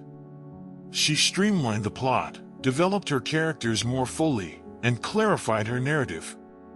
This process was arduous and required her to let go of some parts of the story she was attached to, but she stayed focused on her goal of creating a better book. Step 4. Resubmitting with confidence. Once she had thoroughly revised her manuscript, Jane resubmitted it to publishers, this time with a stronger sense of confidence and a more polished piece of work. The rejections she had faced earlier had not diminished her resolve, they had sharpened her skills and strengthened her determination. Eventually, Jane received an acceptance letter from a reputable publisher. Her novel was not only accepted but went on to receive critical acclaim. Looking back, Jane realized that the initial rejections were a crucial part of her journey. They had forced her to improve her writing and ultimately led her to success. Jane's story illustrates how reframing rejection as a learning opportunity can transform a negative experience into a positive one. By seeking feedback, analyzing it constructively, and using it to make meaningful improvements, she turned rejection into a powerful tool for growth. This approach aligns perfectly with the Stoic principle that obstacles are not just barriers but pathways to advancement. Lesson 12. Cultivate indifference to external events. Epictetus, one of the most influential Stoic philosophers, taught that it's not what happens to you, but how you react to it that matters. This Stoic principle emphasizes the importance of focusing on what is within our control and letting go of what is not. Rejection, being an external event, falls into the category of things we cannot control. However, our response to rejection is entirely within our power. By cultivating indifference to external events, we can maintain our inner peace and continue to pursue our goals with resilience and equanimity. Indifference, in the Stoic sense, does not mean apathy or lack of care. Instead, it refers to a state of mind where external events do not disturb our inner tranquility. Stoics strive to develop a mindset where they can remain unaffected by the ups and downs of life, understanding that their true well-being depends on their internal state rather than external circumstances. To cultivate this indifference, we must first recognize the distinction between what is within our control and what is not. According to Stoicism, our thoughts, actions, and attitudes are within our control, while external events, other people's actions, and outcomes are not. This fundamental distinction helps us focus our energy on what truly matters and release the anxiety associated with trying to control the uncontrollable. Embrace the reality that rejection is a part of life. Whether in personal relationships, professional endeavors, or creative pursuits, rejection is inevitable. By accepting this truth, you can reduce the emotional impact of rejection and view it as a natural occurrence rather than a personal failure. Practice mindfulness and self-reflection to understand your reactions to rejection. When faced with rejection, take a moment to observe your thoughts and emotions without judgment. Acknowledge your feelings, but do not let them control your actions. This practice can help you develop a sense of detachment and clarity. Redirect your focus from external validation to internal goals. Set personal standards for success that are based on your values, effort, and improvement rather than external approval. By measuring your success against your own criteria, you can maintain a sense of accomplishment and self-worth regardless of external outcomes. Reframe rejection as a neutral event rather than a negative one. Remind yourself that rejection is often a reflection of external factors beyond your control, such as timing, preferences, or circumstances, rather than a judgment of your worth or abilities. This shift in perspective can help you remain indifferent to the outcome and resilient in the face of setbacks. Strengthen your emotional resilience through regular practice of Stoic exercises such as negative visualization and voluntary discomfort. Negative visualization involves imagining potential challenges and setbacks to prepare yourself mentally for adversity. Voluntary discomfort involves intentionally placing yourself in uncomfortable situations to build tolerance and resilience. These practices can help you cultivate a mindset that remains steady and composed in the face of rejection. By cultivating indifference to external events, you can maintain inner peace and resilience even when faced with rejection. This does not mean suppressing your emotions or denying your experiences, but rather acknowledging them without letting them dictate your response. Stoicism teaches that true strength lies in our ability to remain calm and focused amidst the turbulence of life.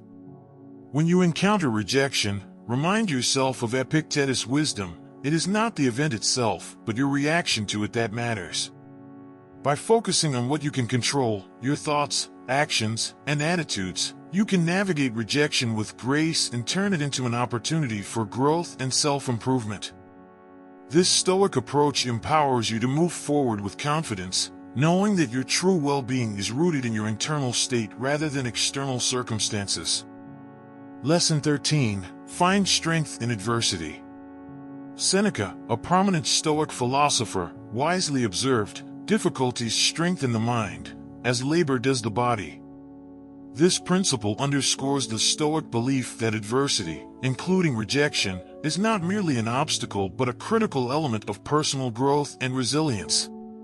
Stoicism teaches us to view challenges as opportunities to build character and fortitude, transforming moments of hardship into catalysts for inner strength.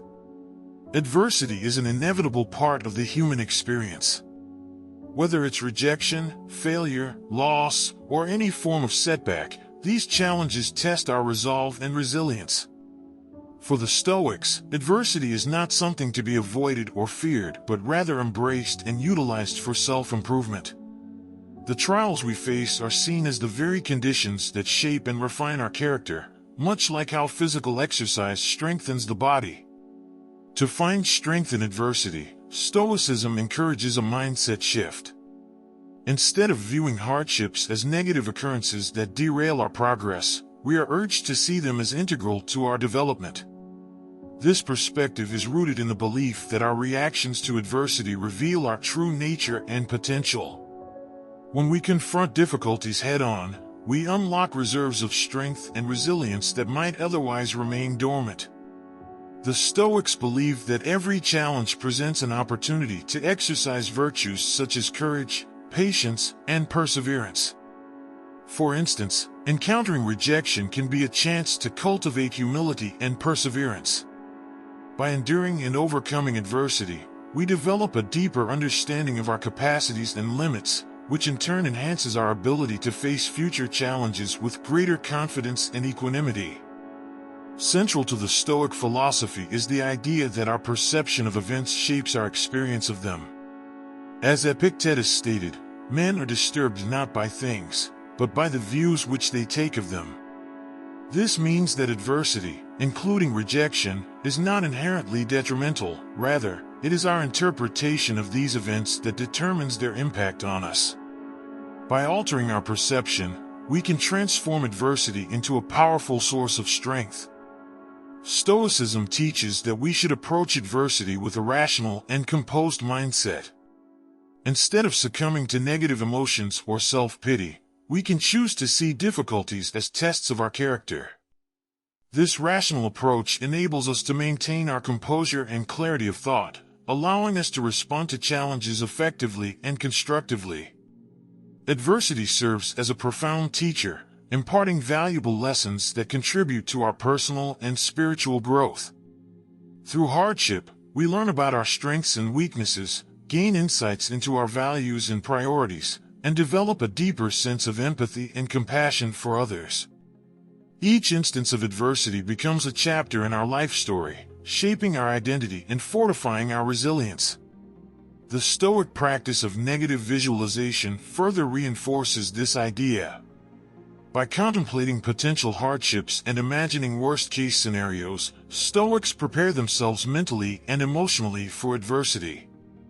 This exercise not only reduces the fear of the unknown, but also equips us with the psychological tools to handle real-life challenges with grace and poise.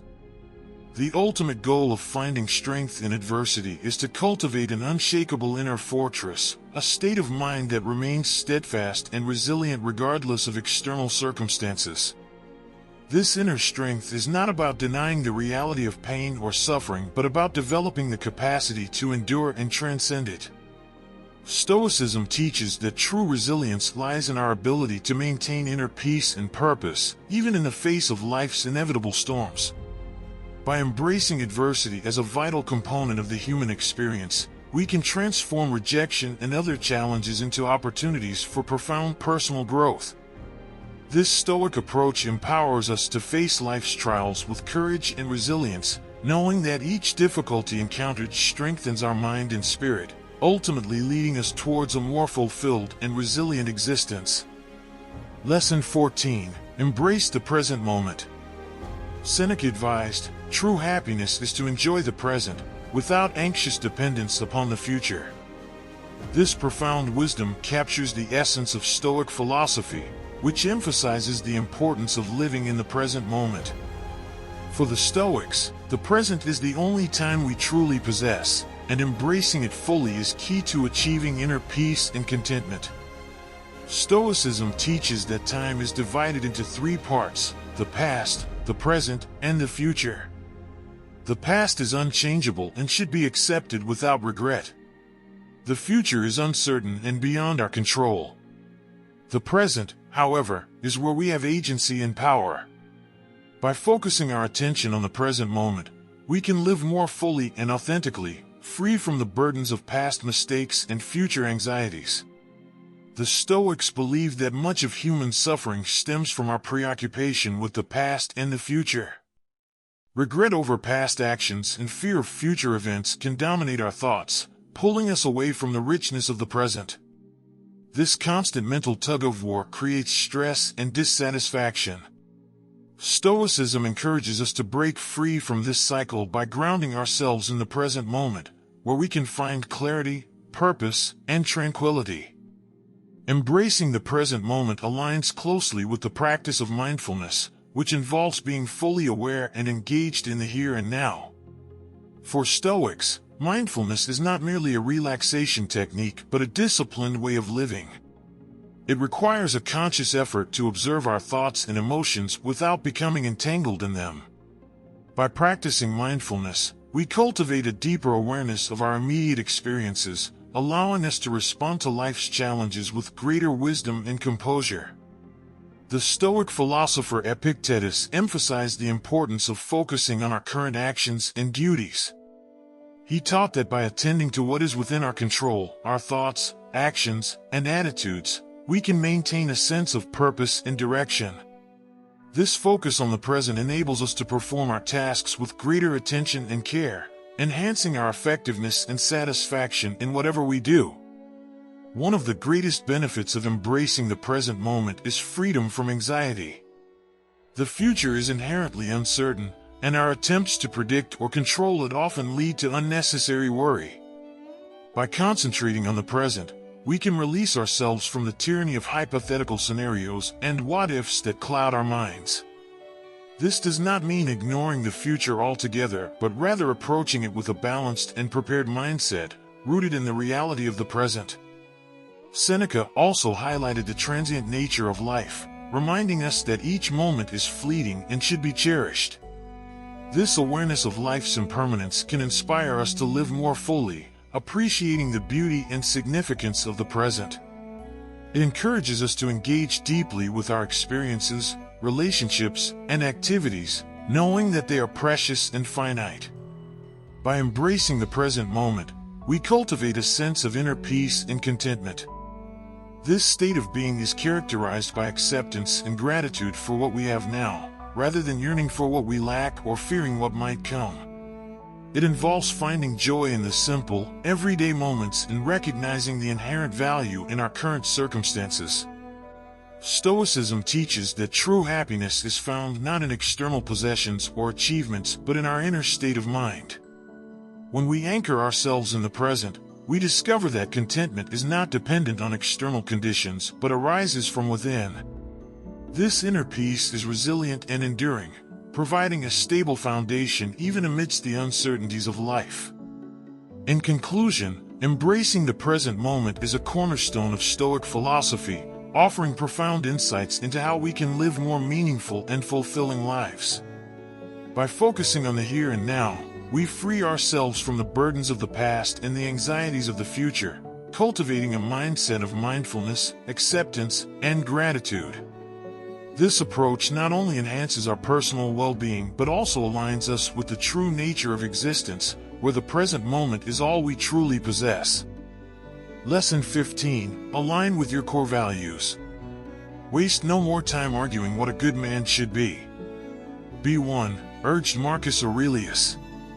This principle captures the essence of Stoic philosophy, emphasizing the importance of living in accordance with one's core values and principles. For the Stoics, aligning with our core values is not just a moral imperative but a path to a fulfilling and meaningful life.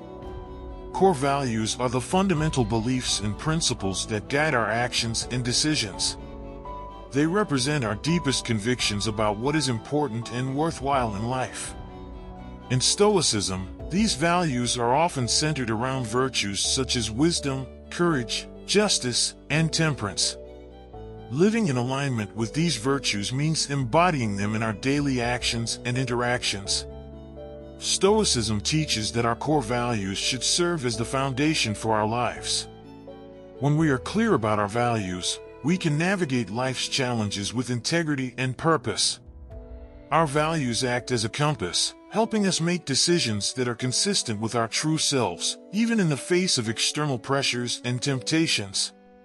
Integrity, a key Stoic virtue, involves being true to our values and principles in all circumstances. It means acting in accordance with our beliefs, regardless of external rewards or consequences. For the Stoics, living with integrity is essential for inner peace and self-respect. When our actions align with our values, we experience a sense of coherence and authenticity that contributes to our overall well-being.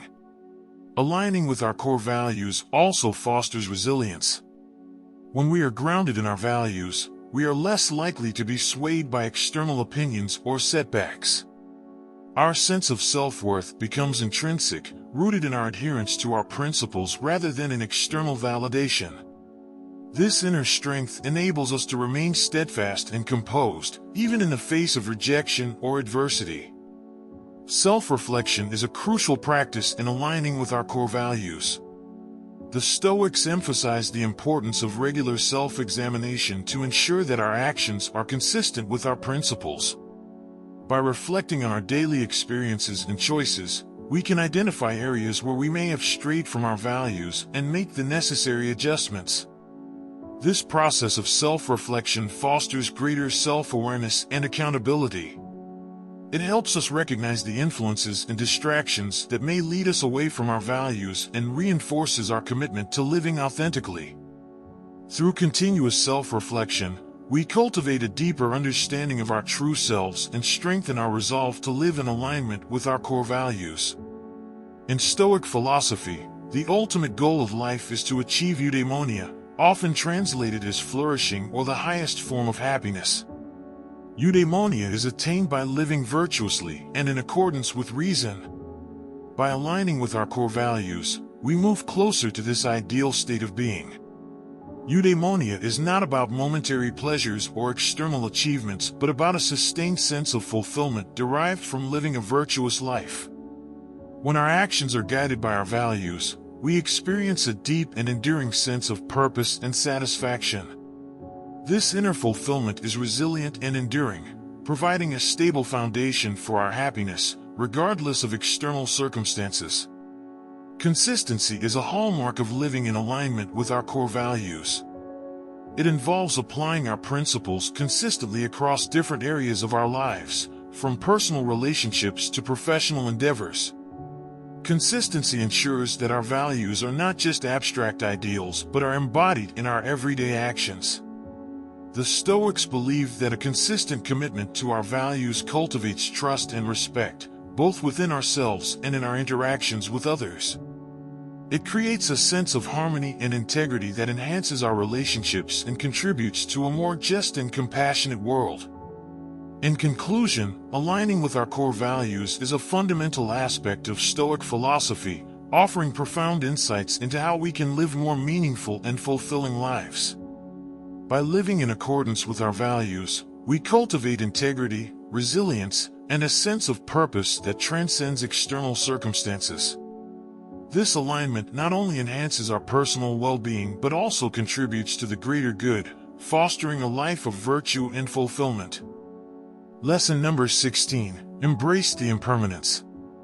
Rejection, in its many forms, is an inescapable aspect of human existence.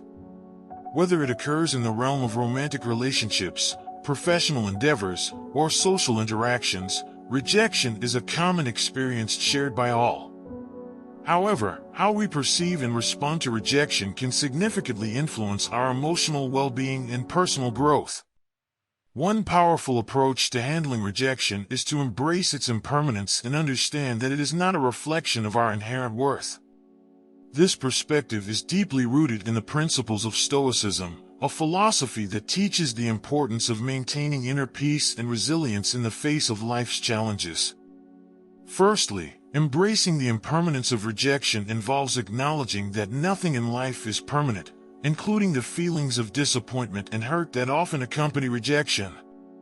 This understanding can be liberating because it reminds us that our current emotional state is transient and will eventually pass. By recognizing the temporary nature of our feelings, we can avoid becoming overwhelmed by them and maintain a sense of perspective. This approach aligns with the Stoic principle of focusing on what is within our control, our thoughts and reactions, rather than external events that we cannot change. Furthermore, understanding that rejection is a natural part of life helps to normalize the experience. Everyone, at some point, faces rejection, and it does not diminish their value as individuals. By accepting this reality, we can reduce the stigma and negative self-judgment often associated with rejection. Instead of viewing rejection as a personal failure, we can see it as a common human experience that offers valuable lessons and opportunities for growth. This shift in perspective allows us to approach rejection with greater equanimity and resilience. In addition to recognizing the impermanence and normality of rejection, it is essential to dissociate our self-worth from external validation. Our value as individuals is not determined by the acceptance or approval of others. This idea is central to Stoic philosophy, which emphasizes the importance of inner virtue and character over external achievements and recognition. By cultivating a strong sense of self-worth that is independent of others' opinions, we can withstand rejection without allowing it to undermine our confidence and self-esteem. Moreover, embracing the impermanence of rejection encourages us to focus on the present moment. Often, the fear of rejection and the lingering pain of past rejections can prevent us from fully engaging with our current experiences. By practicing mindfulness and staying present, we can appreciate the opportunities and possibilities that each moment offers, rather than being preoccupied with past disappointments or future uncertainties. This mindful approach not only enhances our overall well-being but also enables us to respond to rejection with greater clarity and composure. Another crucial aspect of this mindset is the practice of self-compassion. When faced with rejection, it is important to be kind and understanding toward ourselves. Instead of engaging in self-criticism or negative self-talk, we can offer ourselves the same empathy and support we would extend to a friend in a similar situation. Self-compassion helps to soothe the emotional pain of rejection and fosters a more positive and resilient outlook. In conclusion, embracing the impermanence of rejection and recognizing that it does not reflect our worth is a powerful strategy inspired by Stoic philosophy. By understanding that rejection is a temporary and natural part of life, normalizing the experience, dissociating our self-worth from external validation, staying present, and practicing self-compassion, we can transform rejection into an opportunity for growth and self-improvement. This approach not only enhances our resilience but also empowers us to navigate life's challenges with greater wisdom and grace. Lesson number 17. Focus on your response. Rejection, whether it manifests in our personal, professional, or social lives, is an inevitable experience that everyone encounters at some point. While we cannot always prevent rejection from occurring, we possess the power to control how we respond to it.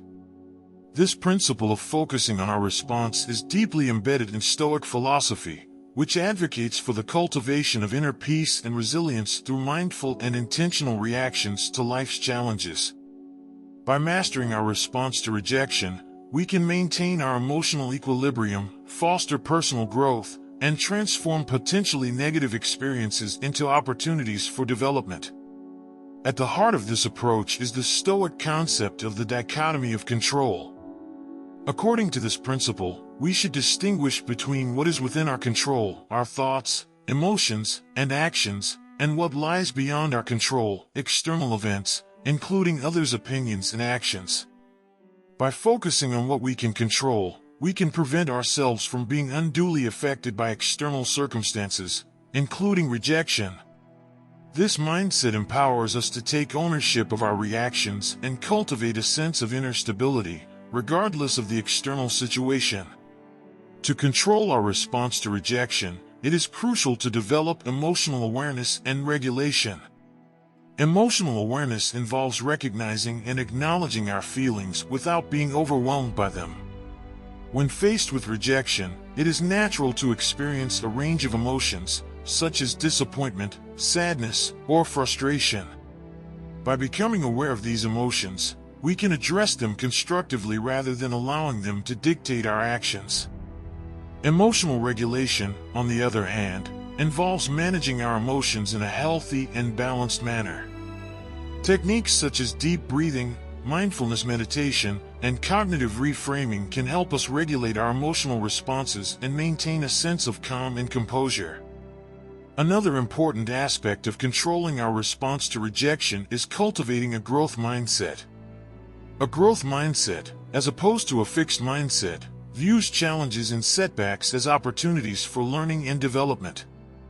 By adopting this perspective, we can reframe rejection as a valuable feedback mechanism that provides insights into areas where we can improve.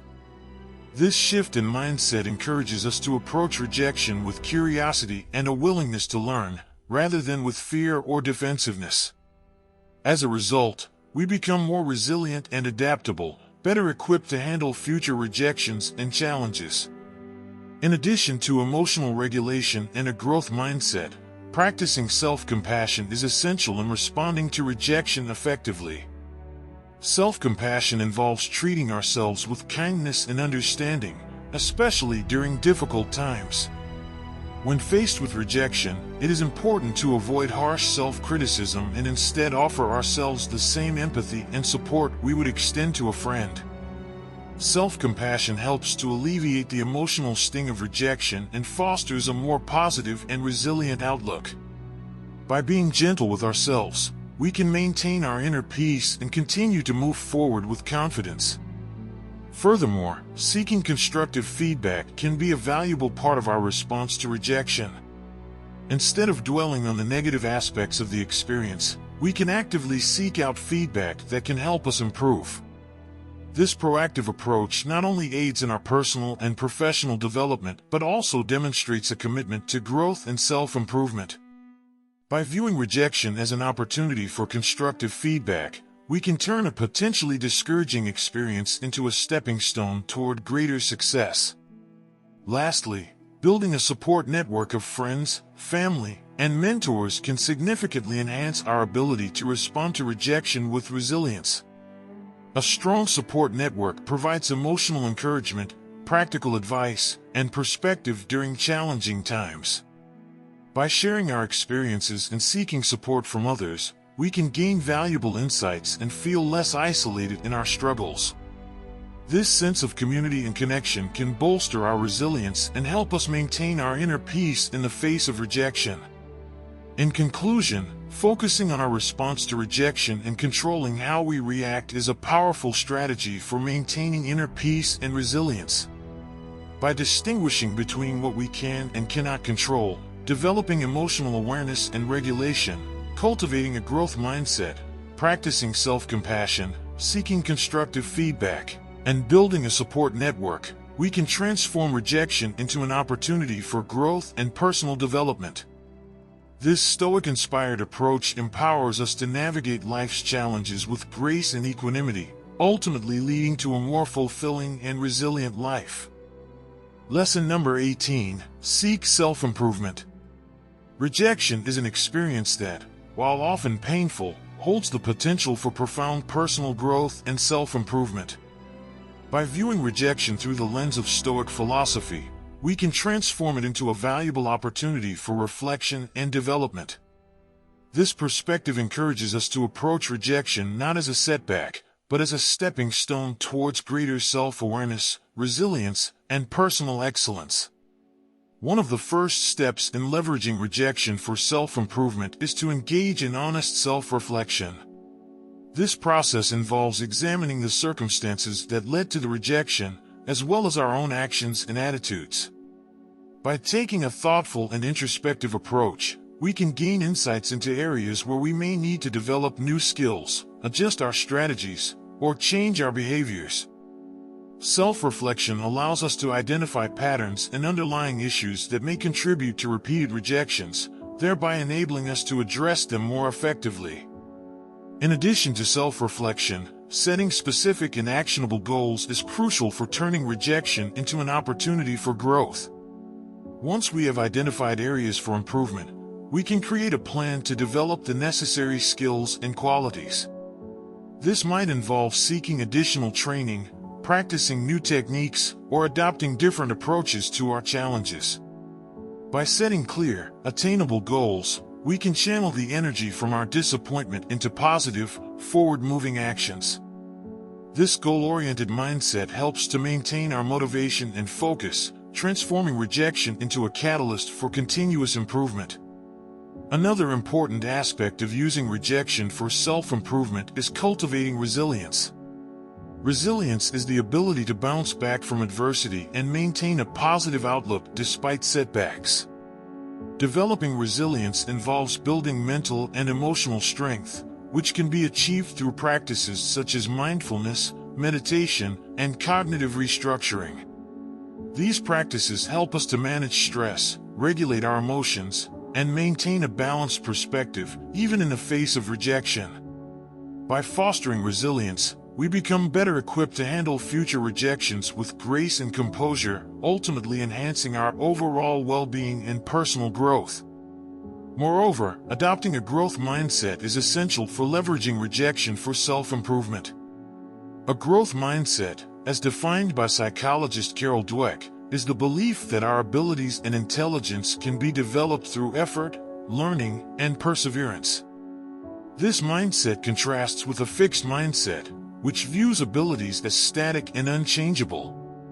By embracing a growth mindset, we can view rejection as a challenge to be overcome rather than a definitive judgment of our worth or capabilities. This perspective encourages us to embrace learning opportunities, persist in the face of obstacles, and see failure as a natural part of the learning process. Seeking feedback from others is another powerful strategy for using rejection to enhance personal development. Constructive feedback provides valuable insights into how others perceive our actions and efforts, highlighting areas where we can improve. By actively seeking feedback from trusted colleagues, mentors, or friends, we can gain different perspectives and identify blind spots that we may not have recognized on our own. This external input is invaluable for refining our skills, strategies, and approaches, ultimately contributing to our growth and success. Furthermore, practicing self-compassion is essential when using rejection as a tool for self-improvement. Self-compassion involves treating ourselves with kindness and understanding, especially during times of difficulty. When we experience rejection, it is important to avoid harsh self-criticism and instead offer ourselves the same empathy and support we would extend to a friend. Self-compassion helps to mitigate the emotional impact of rejection, allowing us to maintain our self-esteem and motivation as we work towards our goals. By being gentle with ourselves, we can foster a positive and resilient mindset that supports our ongoing development. Lastly, it is important to remember that rejection is often not a reflection of our inherent worth, but rather a result of specific circumstances or the preferences of others. By maintaining this perspective, we can avoid internalizing rejection and instead view it as an opportunity for growth and learning. This mindset helps to protect our self-esteem and encourages us to focus on what we can control, our efforts, attitudes, and actions, rather than external validation. In conclusion, seeking self-improvement through rejection is a powerful strategy for personal development inspired by Stoic philosophy. By engaging in honest self-reflection, setting actionable goals, cultivating resilience, adopting a growth mindset, seeking constructive feedback, practicing self-compassion, and maintaining perspective, we can transform rejection into a valuable opportunity for growth and self-enhancement. This approach not only helps us to navigate life's challenges with greater resilience and wisdom, but also empowers us to achieve our full potential and lead a more fulfilling life. Lesson number 19. Practice detachment. Practicing detachment, especially in the face of rejection, is a fundamental principle of Stoic philosophy.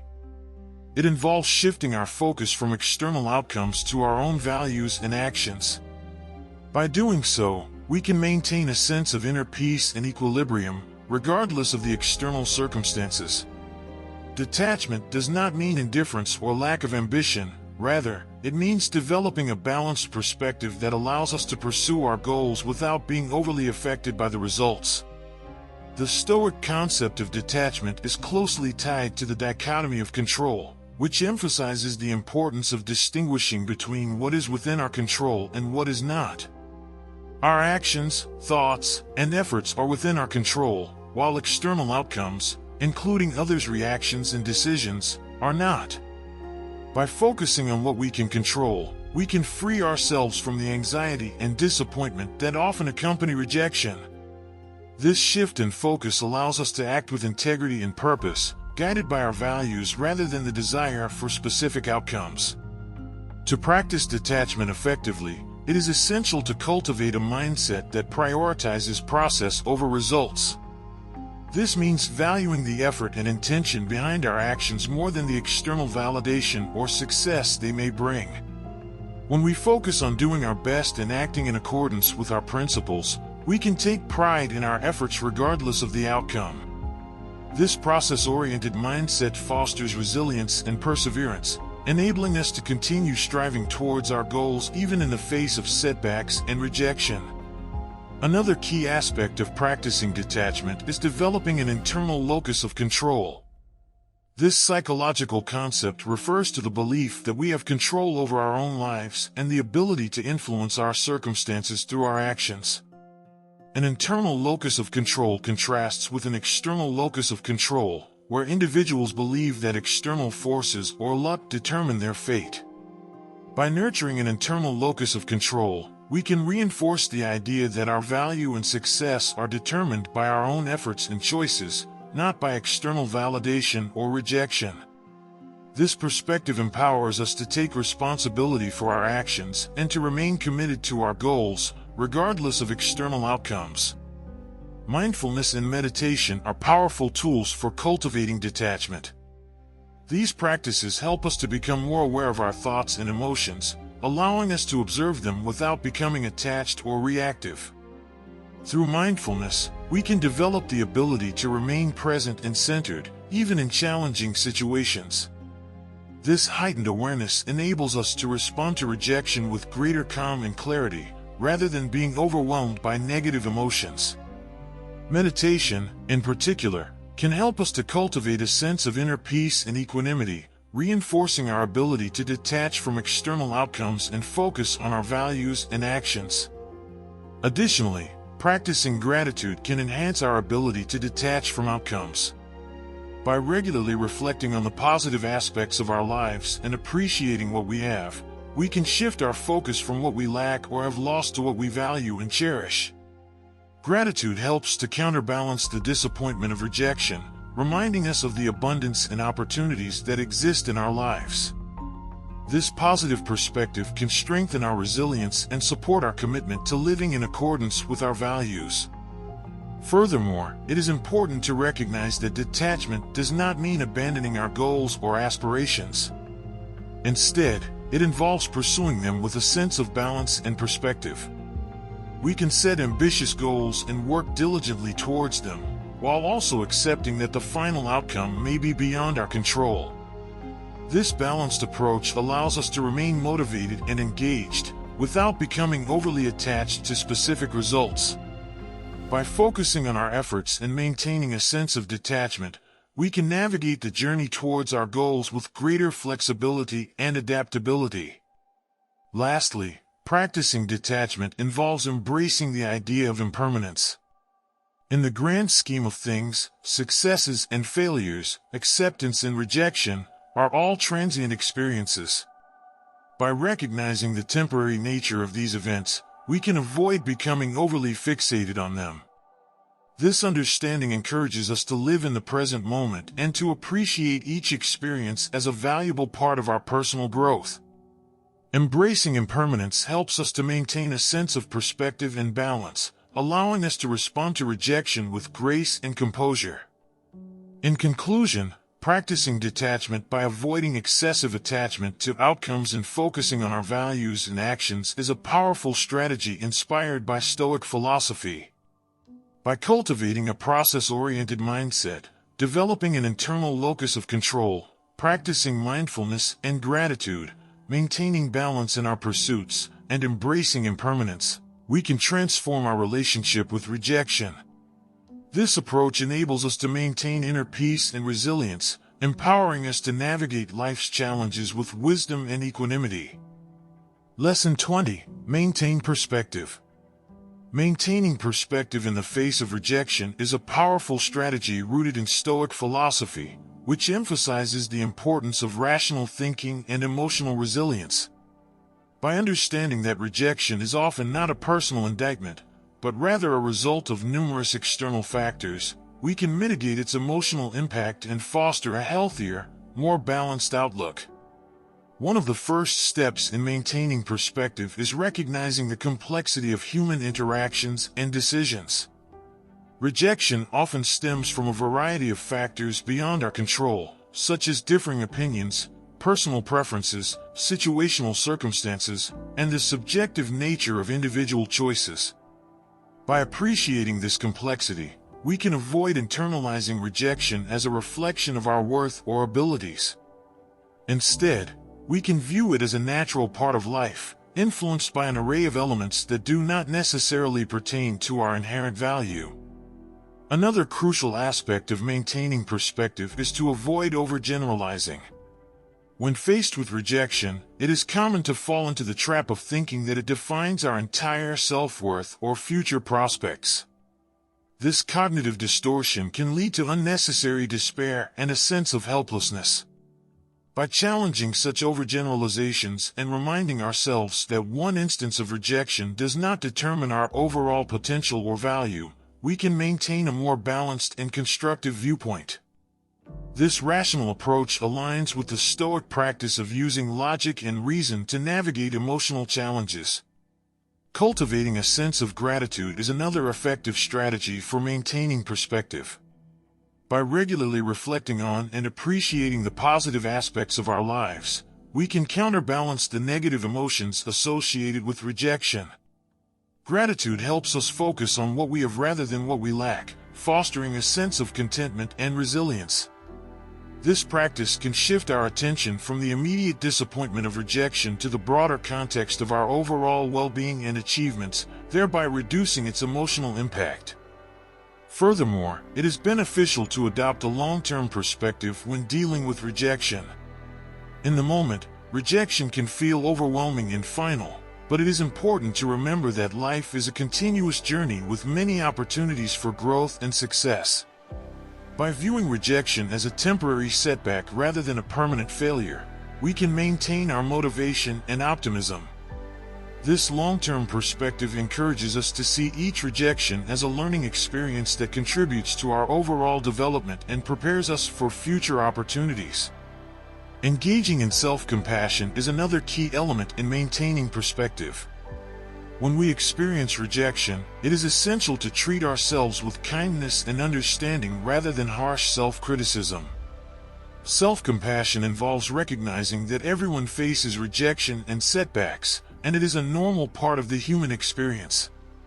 By offering ourselves empathy and support, we can alleviate the emotional sting of rejection and maintain a more balanced perspective on our worth and capabilities. Building a strong support network is also crucial for maintaining perspective.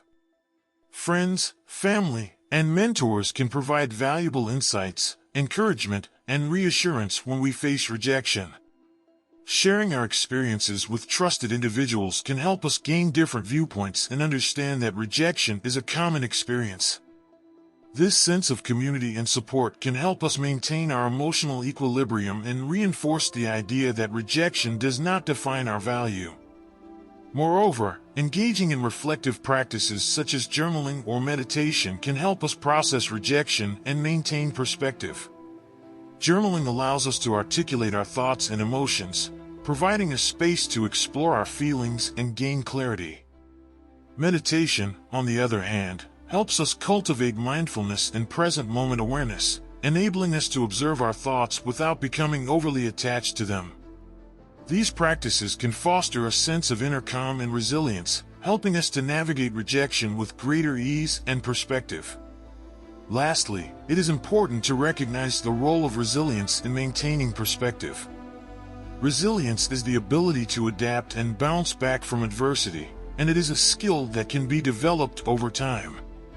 By facing rejection with a resilient mindset, we can view it as an opportunity to strengthen our coping mechanisms and build emotional fortitude. This proactive approach encourages us to embrace challenges as part of our personal growth journey, ultimately enhancing our ability to maintain perspective and navigate life's ups and downs with greater ease.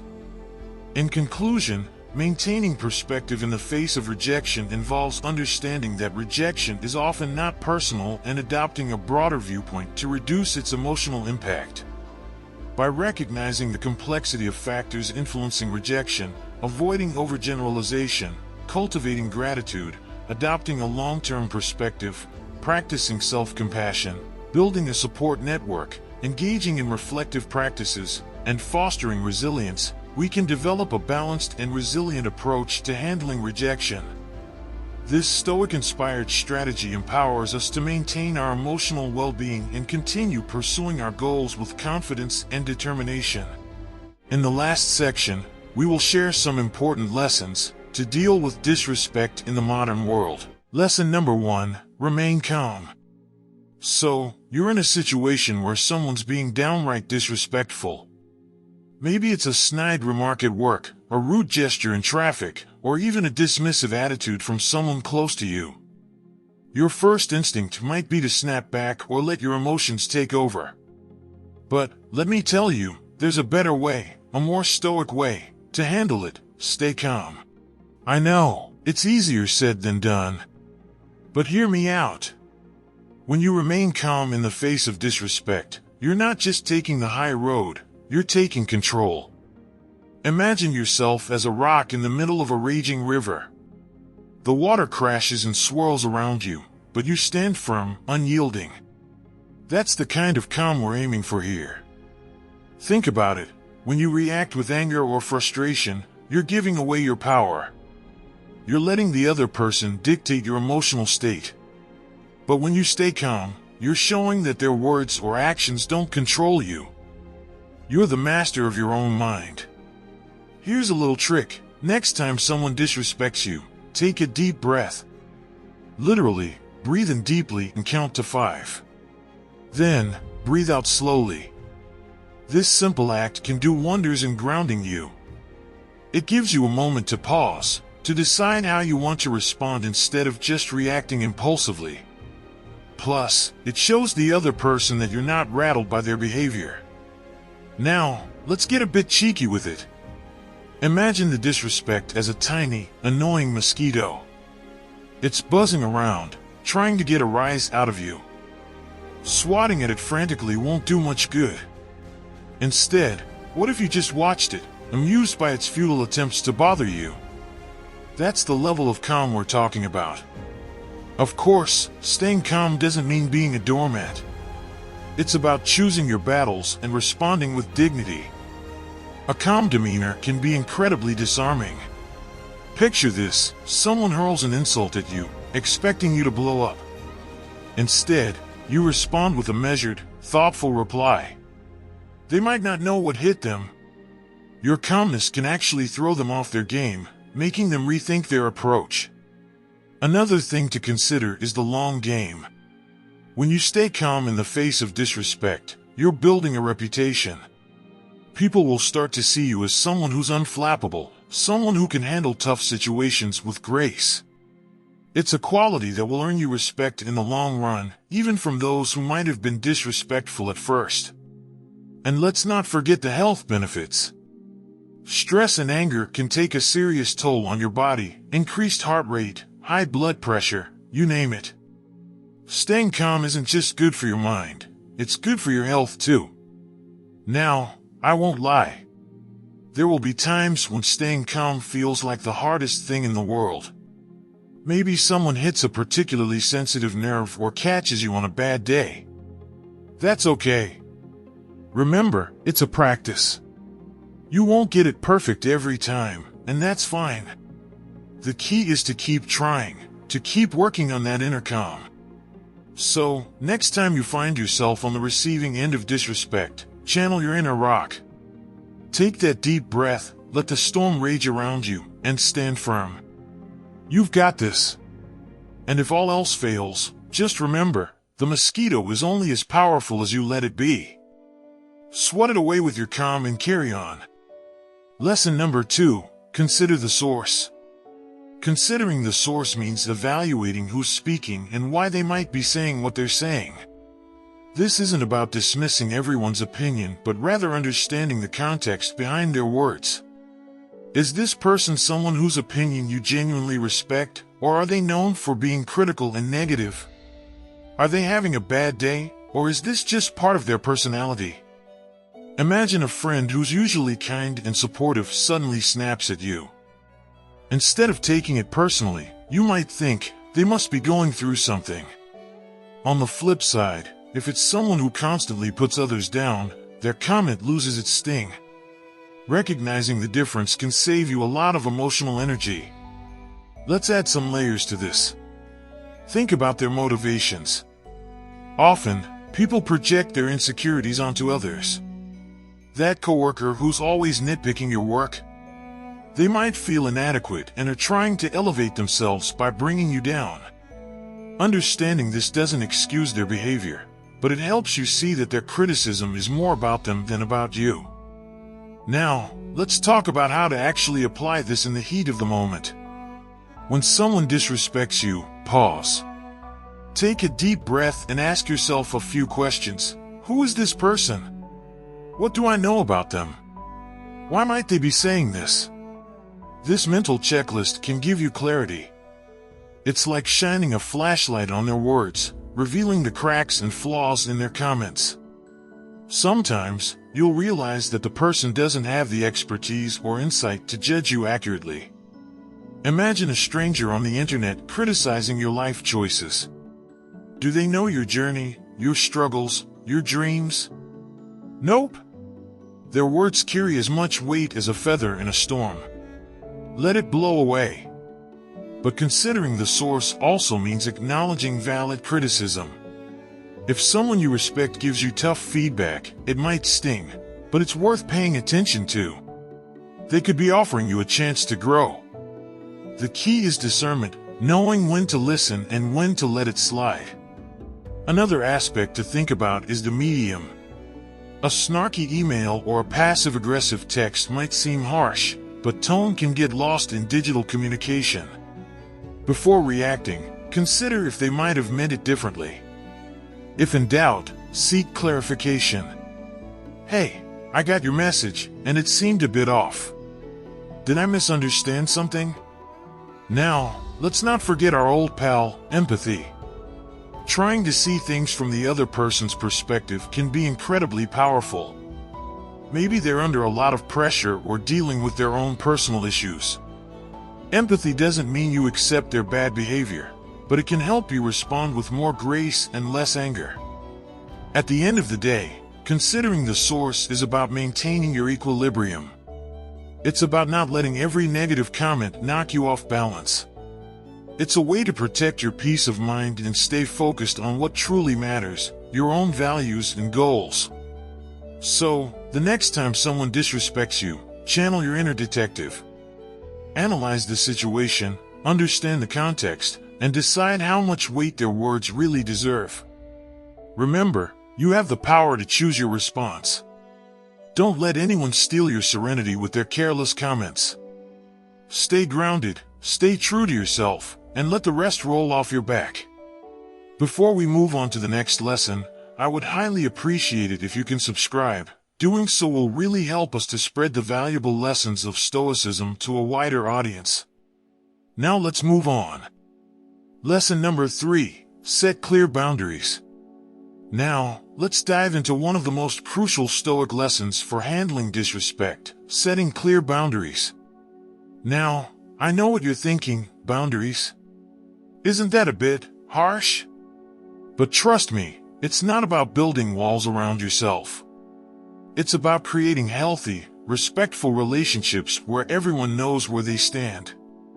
Imagine this, you're at a family gathering, and there's that one relative who always has something snarky to say. You've brushed it off in the past, but it's starting to grate on you. The Stoic approach? Setting a boundary.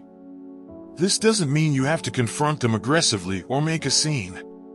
It's more about calmly and assertively stating what you will and won't tolerate.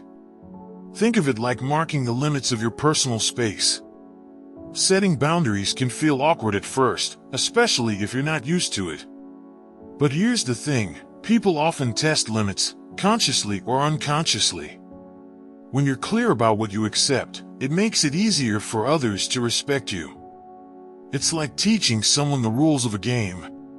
They might not get it right away, but with consistency, they'll start to understand. Now, let's get into the nitty-gritty of how to do this. First, reflect on your values and what's important to you. What behaviors are you okay with? Which ones cross the line? Clarity in your own mind is the first step. Then, practice expressing these boundaries in a calm, assertive manner. This isn't about being defensive or confrontational, it's about being clear and respectful. For example, let's say a coworker makes a habit of interrupting you during meetings. You might say, "I've noticed that when I'm speaking, you often cut in. It's important for me to finish my thoughts. Can we work on giving each other space to talk?" See how that's firm but not aggressive? It's also essential to be consistent. If you let things slide sometimes, people might get mixed signals. But if you're steady and reliable in enforcing your boundaries, others will learn to respect them. This might mean standing your ground and repeating yourself, but stick with it. Your peace of mind is worth it. Here's where it gets a bit tricky, dealing with the pushback. Some people might not like your new boundaries, especially if they've benefited from your lack of them. Stay calm. Repeat your boundaries as needed. You don't owe anyone an elaborate explanation or apology for valuing your own well-being. And hey, a little humor can go a long way. If someone's really pushing your buttons, a lighthearted comment can diffuse the situation without backing down. "Wow, you're really passionate about interrupting, aren't you? Let's give each other a chance to finish." It's playful but firm, and it keeps the tone light. Remember, setting boundaries is an act of self-respect. It's saying, "I value myself and my peace enough to ensure I'm treated well." It's not about controlling others, but about managing your own experience. You'll find that people who respect your boundaries are the ones worth keeping around. In the end, setting clear boundaries isn't just a Stoic practice, it's a life skill. It's about creating a world where respect is mutual and understood. So next time you're feeling disrespected, take a deep breath, and remember, you have the power to define how others treat you. Use it wisely, and watch your relationships transform for the better. Lesson number 4, choose forgiveness. Choosing forgiveness isn't about letting someone off the hook for their bad behavior.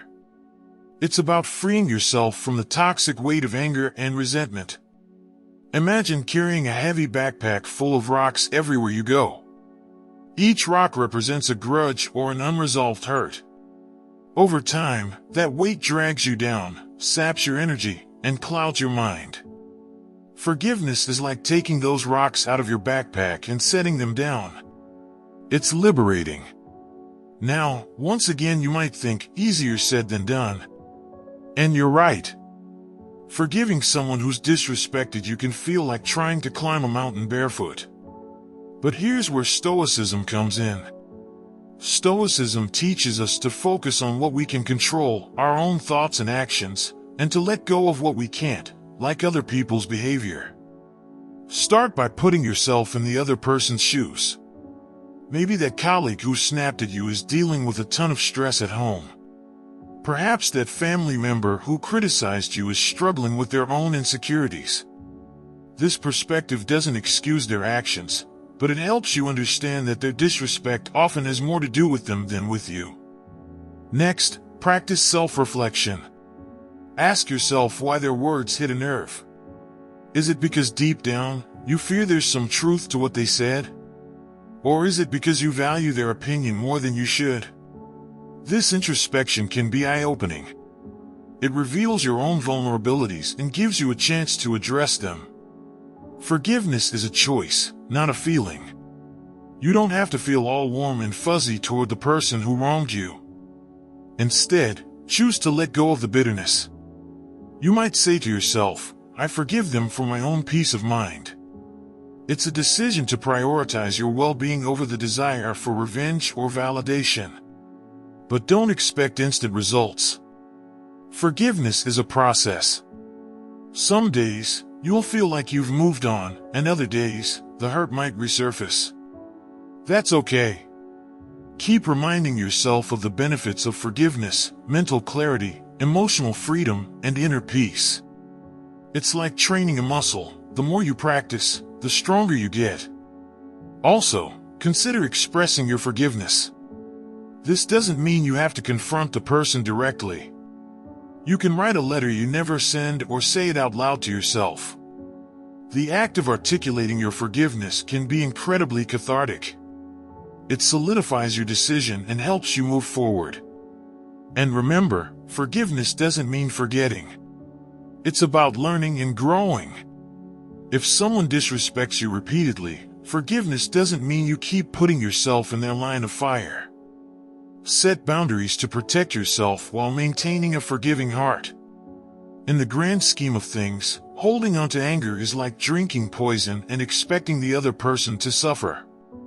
Choosing forgiveness, on the other hand, is like drinking a cool glass of water after a long, hot day. It refreshes your soul and gives you the strength to keep moving forward. So, the next time you're disrespected, take a deep breath, think of the rocks in your backpack, and choose to lighten your load. Embrace forgiveness not as a favor to the one who hurt you, but as a gift to yourself. After all, your peace of mind is priceless, and you deserve to protect it fiercely. Lesson number 5, use humor. Humor is like a magic wand that can instantly diffuse a tense situation. It's one of those underrated superpowers that, when wielded correctly, can turn a potential showdown into a lighthearted exchange. Imagine this: instead of firing back with an equally cutting remark, you flash a smile and toss a witty comeback. Suddenly, the room is chuckling, and that tension? Poof, it's gone. Think about the legendary Stoic philosopher Epictetus. This guy had the right idea. He believed that we shouldn't be disturbed by things outside our control, and that includes other people's rude remarks. By using humor, we're not just brushing off the disrespect, we're taking control of our emotional response. It's like flipping the script on your detractor. Let's break it down. When someone disrespects you, they're often looking to get a rise out of you. They want to see you flustered, upset, or angry. But by responding with humor, you're showing them that their words don't have the power to shake you. It's a subtle, yet powerful, way of saying, I'm above this. Now, you don't have to be a stand-up comedian to pull this off. Even a simple, light-hearted comment can do wonders. For instance, if someone makes a snide remark about your project, you could respond with something like, well, at least I've got your attention. It's playful, it's disarming, and it keeps the conversation from spiraling into negativity. Let's get personal for a moment. I remember this one time in college when a classmate made a snide comment about my presentation. My initial reaction was to feel hurt and defensive. But then I took a breath and responded with, hey, thanks for pointing that out. Maybe next time I'll hire you as my scriptwriter. The room erupted in laughter, and even the critic couldn't help but chuckle. That moment taught me the power of not taking myself too seriously and how humor can turn the tables. Another perk of using humor is that it can build bridges. It's a way to connect with others, even those who might initially seem like adversaries. When you respond to disrespect with humor, you're showing that you're confident, composed, and not easily rattled. It's a quality that people respect and gravitate towards. Remember, humor isn't about making fun of the other person or escalating the situation. It's about finding a way to lighten the mood and shift the energy. It's a bit like Aikido, the martial art that focuses on redirecting your opponent's energy rather than meeting it with force. You're taking that negative energy and transforming it into something positive and non-threatening. So, the next time someone throws shade your way, take a deep breath, find your inner comedian, and respond with a touch of humor. It's not just about deflecting disrespect, it's about demonstrating your inner strength and resilience. Plus, life's too short to be bogged down by negativity. By choosing humor, you're choosing joy, and that's a choice worth making every single day. In essence, humor is a key part of the Stoic toolkit. It's a way to handle life's curveballs with grace and poise, reminding us that we have the power to choose our responses. So go ahead, laugh in the face of disrespect. You might just find that it's the best response you've ever given. Lesson number 6. Control your reactions. One of the foundational teachings of Stoicism is the profound understanding that while we cannot control the actions or words of others, we possess complete dominion over our own reactions. This principle becomes particularly vital when dealing with disrespect. The ability to master our responses not only preserves our inner peace but also exemplifies true strength and wisdom. The essence of controlling our reactions lies in the Stoic concept of the dichotomy of control. This principle delineates the clear boundary between what is within our power and what is not. According to the Stoics, our thoughts, beliefs, attitudes, and actions are within our control, while external events, including the behavior of others, are not. When we internalize this distinction, we can navigate life with a calm and centered mindset, unperturbed by the inevitable slings and arrows of disrespect. Imagine standing in a storm. You cannot stop the rain from falling or the wind from blowing, but you can decide whether to seek shelter, put on a raincoat, or simply dance in the rain. Similarly, when confronted with disrespect, you have the power to choose your reaction. Will you let disrespect penetrate your mind, causing turmoil and distress, or will you rise above it, maintaining your composure and dignity?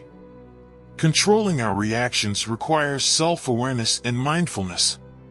It begins with recognizing the immediate emotional response that arises when we feel disrespected. This could be anger, hurt, or frustration. Instead of letting these emotions take control, a Stoic pauses and observes them without judgment. This moment of reflection creates a space between stimulus and response, allowing for a more measured and thoughtful reaction. Marcus Aurelius, a prominent Stoic philosopher and Roman emperor, frequently emphasized the importance of maintaining a rational mind. In his Meditations, he wrote, "The tranquility that comes when you stop caring what they say, or think, or do. Only what you do." This profound insight underscores the power we hold over our own actions and reactions. By focusing solely on what is within our control, we liberate ourselves from the chains of external opinions and behaviors. To control our reactions, it is also essential to cultivate a mindset of acceptance. Acceptance does not mean resignation or passive tolerance of disrespect. Instead, it involves acknowledging the reality of the situation without allowing it to disturb our inner equilibrium. When we accept that disrespect is a reflection of the other person's character or state of mind, rather than our own worth, we can respond with equanimity. Another key aspect is practicing detachment. Detachment, in the Stoic sense, means maintaining an objective perspective on events and interactions. It involves seeing things as they are, without the distortions of personal biases or emotional attachments. When faced with disrespect, a detached mind can assess the situation clearly, recognize the insignificance of others' negative behavior in the grand scheme of life, and choose a response that aligns with one's values and principles. Building the habit of controlling our reactions also involves deliberate practice. This can be achieved through techniques such as journaling, meditation, and visualization. Journaling allows us to reflect on our daily interactions, analyze our reactions, and identify areas for improvement. Meditation helps us develop mindfulness and emotional regulation, enabling us to stay calm and composed in the face of provocation. Visualization involves imagining scenarios of disrespect and rehearsing our desired responses, reinforcing our ability to remain steadfast and unshaken. The benefits of controlling our reactions extend beyond personal tranquility. It also enhances our relationships and interactions with others. Responding to disrespect with calmness and poise can disarm the aggressor, diffuse tension, and foster mutual respect. It sets a powerful example for others, demonstrating that true strength lies in self-mastery, not in retaliating or succumbing to negative emotions. In conclusion, controlling our reactions is a cornerstone of Stoic practice, especially when dealing with disrespect. By understanding the dichotomy of control, cultivating self-awareness, practicing acceptance and detachment, and engaging in deliberate practice, we can maintain our composure and integrity in the face of adversity. This not only preserves our inner peace, but also reflects the true essence of Stoic wisdom and strength. If you have made it this far in the video, I really appreciate your support. One small request, if you can afford, becoming a channel member would really help us aid the production of these videos. You can become a channel member by simply pressing the join button. That said, watching and sharing these videos is already really helpful for us. Now let's move on to the next lesson. Lesson number 7, avoid retaliation. In the face of disrespect, the Stoic principle of avoiding retaliation stands as a beacon of wisdom and self-control. Retaliation often feels like a natural response to disrespect. It's a way to defend our honor and assert our position. However, Stoicism teaches us that true strength lies not in striking back, but in maintaining our composure and integrity. Retaliation, while momentarily satisfying, often leads to a cycle of conflict and negativity. It drags us down to the level of those who disrespect us and perpetuates a toxic environment. Instead, the Stoics advocate for responding with calmness, dignity, and a focus on our higher principles. This approach not only preserves our peace of mind but also disarms the aggressor and promotes a more harmonious resolution. Consider the example of a respected manager, John, who leads a team with dedication and fairness. One day, during a meeting, a team member, Mark, publicly criticizes John's leadership, questioning his decisions and casting aspersions on his competence. The disrespect is palpable, and John feels a surge of anger and hurt. His immediate instinct is to retaliate, to defend his honor and assert his authority. However, John, a student of Stoic philosophy, chooses a different path. John takes a deep breath and pauses before responding. He reminds himself that Mark's outburst is a reflection of Mark's own issues, perhaps frustration or insecurity, and not a true assessment of his leadership. By avoiding retaliation, John maintains his composure and responds with measured calmness. He acknowledges Mark's concerns and suggests discussing them further after the meeting. This approach not only diffuses the tension but also demonstrates John's strength and maturity. Avoiding retaliation involves several key practices. Step 1. Self-control. The first step is cultivating self-control. When we feel the sting of disrespect, our emotions can surge, clouding our judgment. By practicing self-control, we create a space between the stimulus and our response, allowing us to choose a more thoughtful and constructive reaction.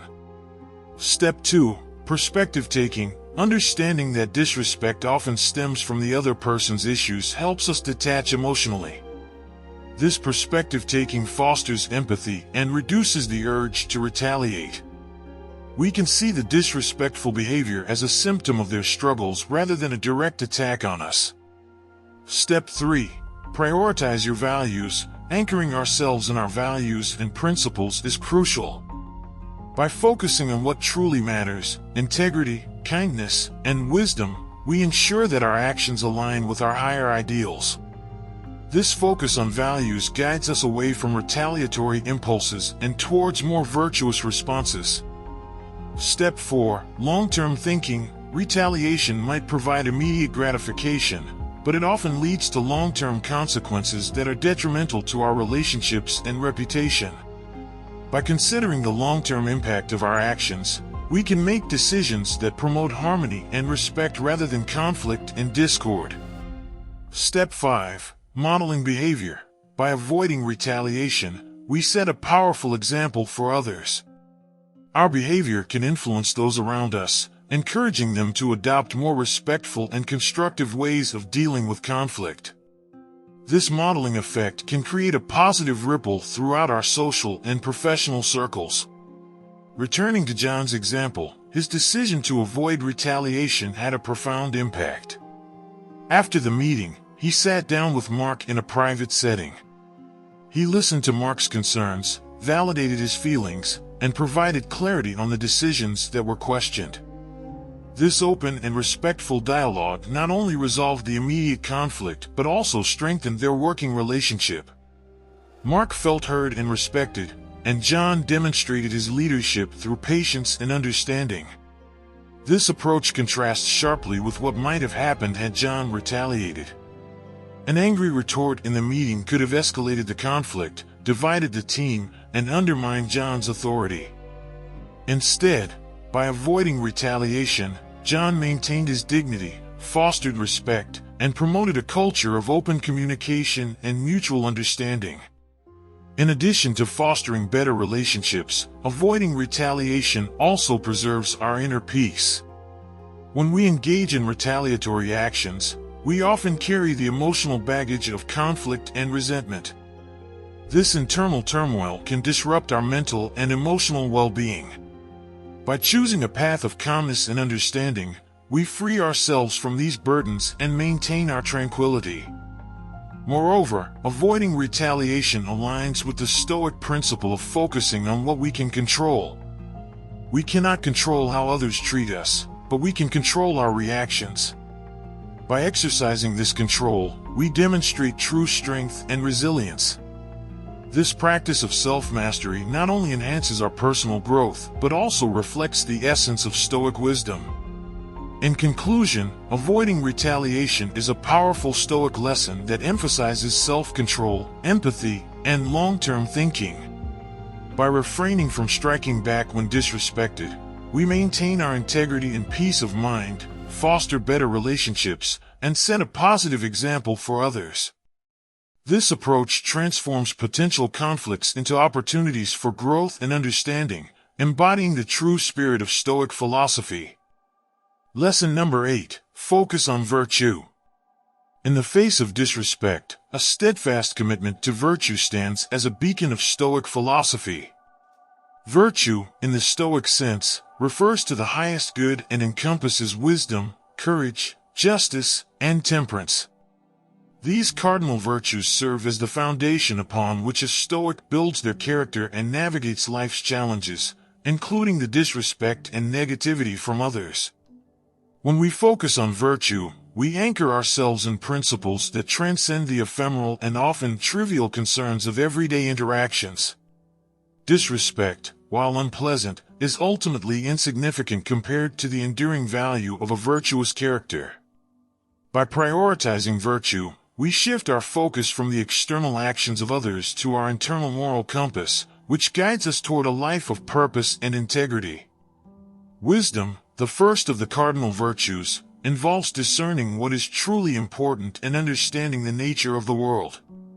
A wise person recognizes that the opinions and behaviors of others are beyond their control and, therefore, should not dictate their own actions.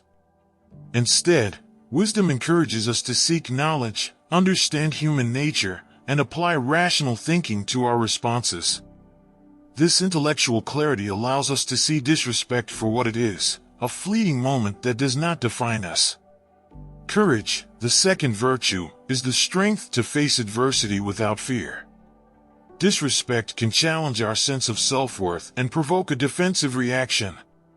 However, true courage lies in standing firm in our values and responding with dignity. It is the courage to remain unshaken, to uphold our principles even when it is easier to react impulsively. By embracing courage, we demonstrate that our sense of self is not contingent on external validation but rooted in an unwavering commitment to virtue. Justice, the third virtue, embodies fairness and the responsibility to treat others with respect and kindness, regardless of how they treat us. When confronted with disrespect, a just person refrains from retaliation or bitterness. Instead, they strive to act with fairness and integrity, reflecting the principle of treating others as they would like to be treated. Justice in the face of disrespect means rising above petty grievances and responding in a manner that upholds moral and ethical standards. Temperance, the fourth virtue, is the practice of self-control and moderation. It involves regulating our emotions and impulses, particularly when provoked. Disrespect can trigger strong emotional reactions, but temperance allows us to remain composed and balanced. By exercising self-control, we prevent ourselves from being swayed by negative emotions and maintain our inner harmony. Temperance enables us to respond thoughtfully rather than react impulsively, preserving our peace of mind. Focusing on virtue also involves a profound sense of self-awareness. It requires regular reflection on our thoughts, actions, and motives. By continually assessing whether our behavior aligns with our values, we can ensure that we remain true to ourselves, regardless of external circumstances. This self-reflection fosters personal growth and reinforces our commitment to living virtuously. Moreover, focusing on virtue cultivates resilience. When we encounter disrespect, our steadfast adherence to virtue provides a sense of purpose and strength. We become resilient to the negative influences of others because our sense of self-worth is derived from our own principles, not from the fluctuating opinions of those around us. This resilience allows us to navigate challenges with grace and fortitude, emerging stronger and more grounded. The practice of virtue is not merely a personal endeavor but also a way to inspire and uplift others. By exemplifying wisdom, courage, justice, and temperance in the face of disrespect, we set a powerful example for those around us. Our actions can influence and encourage others to adopt a more virtuous approach to life, fostering a community of mutual respect and integrity. In conclusion, focusing on virtue is a profound and empowering response to disrespect. By prioritizing wisdom, courage, justice, and temperance, we transcend the superficial concerns of others' opinions and behaviors. We cultivate a strong, resilient character grounded in enduring principles, enabling us to navigate life's challenges with dignity and grace. In doing so, we not only enhance our own well-being but also contribute positively to the world around us. This unwavering commitment to virtue embodies the essence of Stoic philosophy and serves as a guiding light in the face of adversity. Lesson number 9: Seek to understand. In the realm of Stoic philosophy, seeking to understand the sources of disrespect is a powerful approach that transforms negative experiences into opportunities for growth and empathy. This lesson encourages us to look beyond the surface of disrespectful behavior and delve into the underlying causes, fostering a deeper comprehension and more compassionate responses.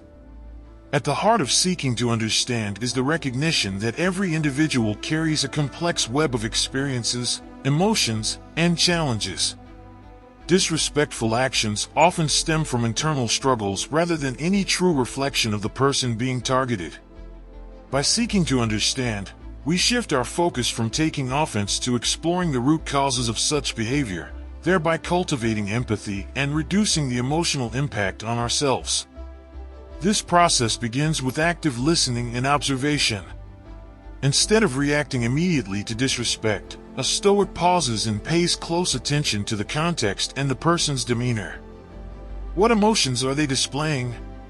Are there signs of stress, frustration, or insecurity? This mindful approach allows us to gather valuable information that can shed light on the underlying motivations driving their actions. Understanding the source of disrespect often reveals that it is a projection of the other person's internal turmoil. They might be grappling with personal issues, feeling undervalued, or experiencing a lack of control in their own lives. By recognizing this, we can develop a sense of empathy, acknowledging that their behavior is more about their struggles than about us. This shift in perspective helps to depersonalize the disrespect, reducing its emotional sting. Moreover, seeking to understand aligns with the Stoic practice of examining our own reactions and beliefs. When confronted with disrespect, we can ask ourselves why it affects us and what it reveals about our own insecurities or unmet needs. This introspective approach helps us identify areas for personal growth and strengthens our emotional resilience. By understanding our triggers, we can respond more calmly and constructively in future encounters.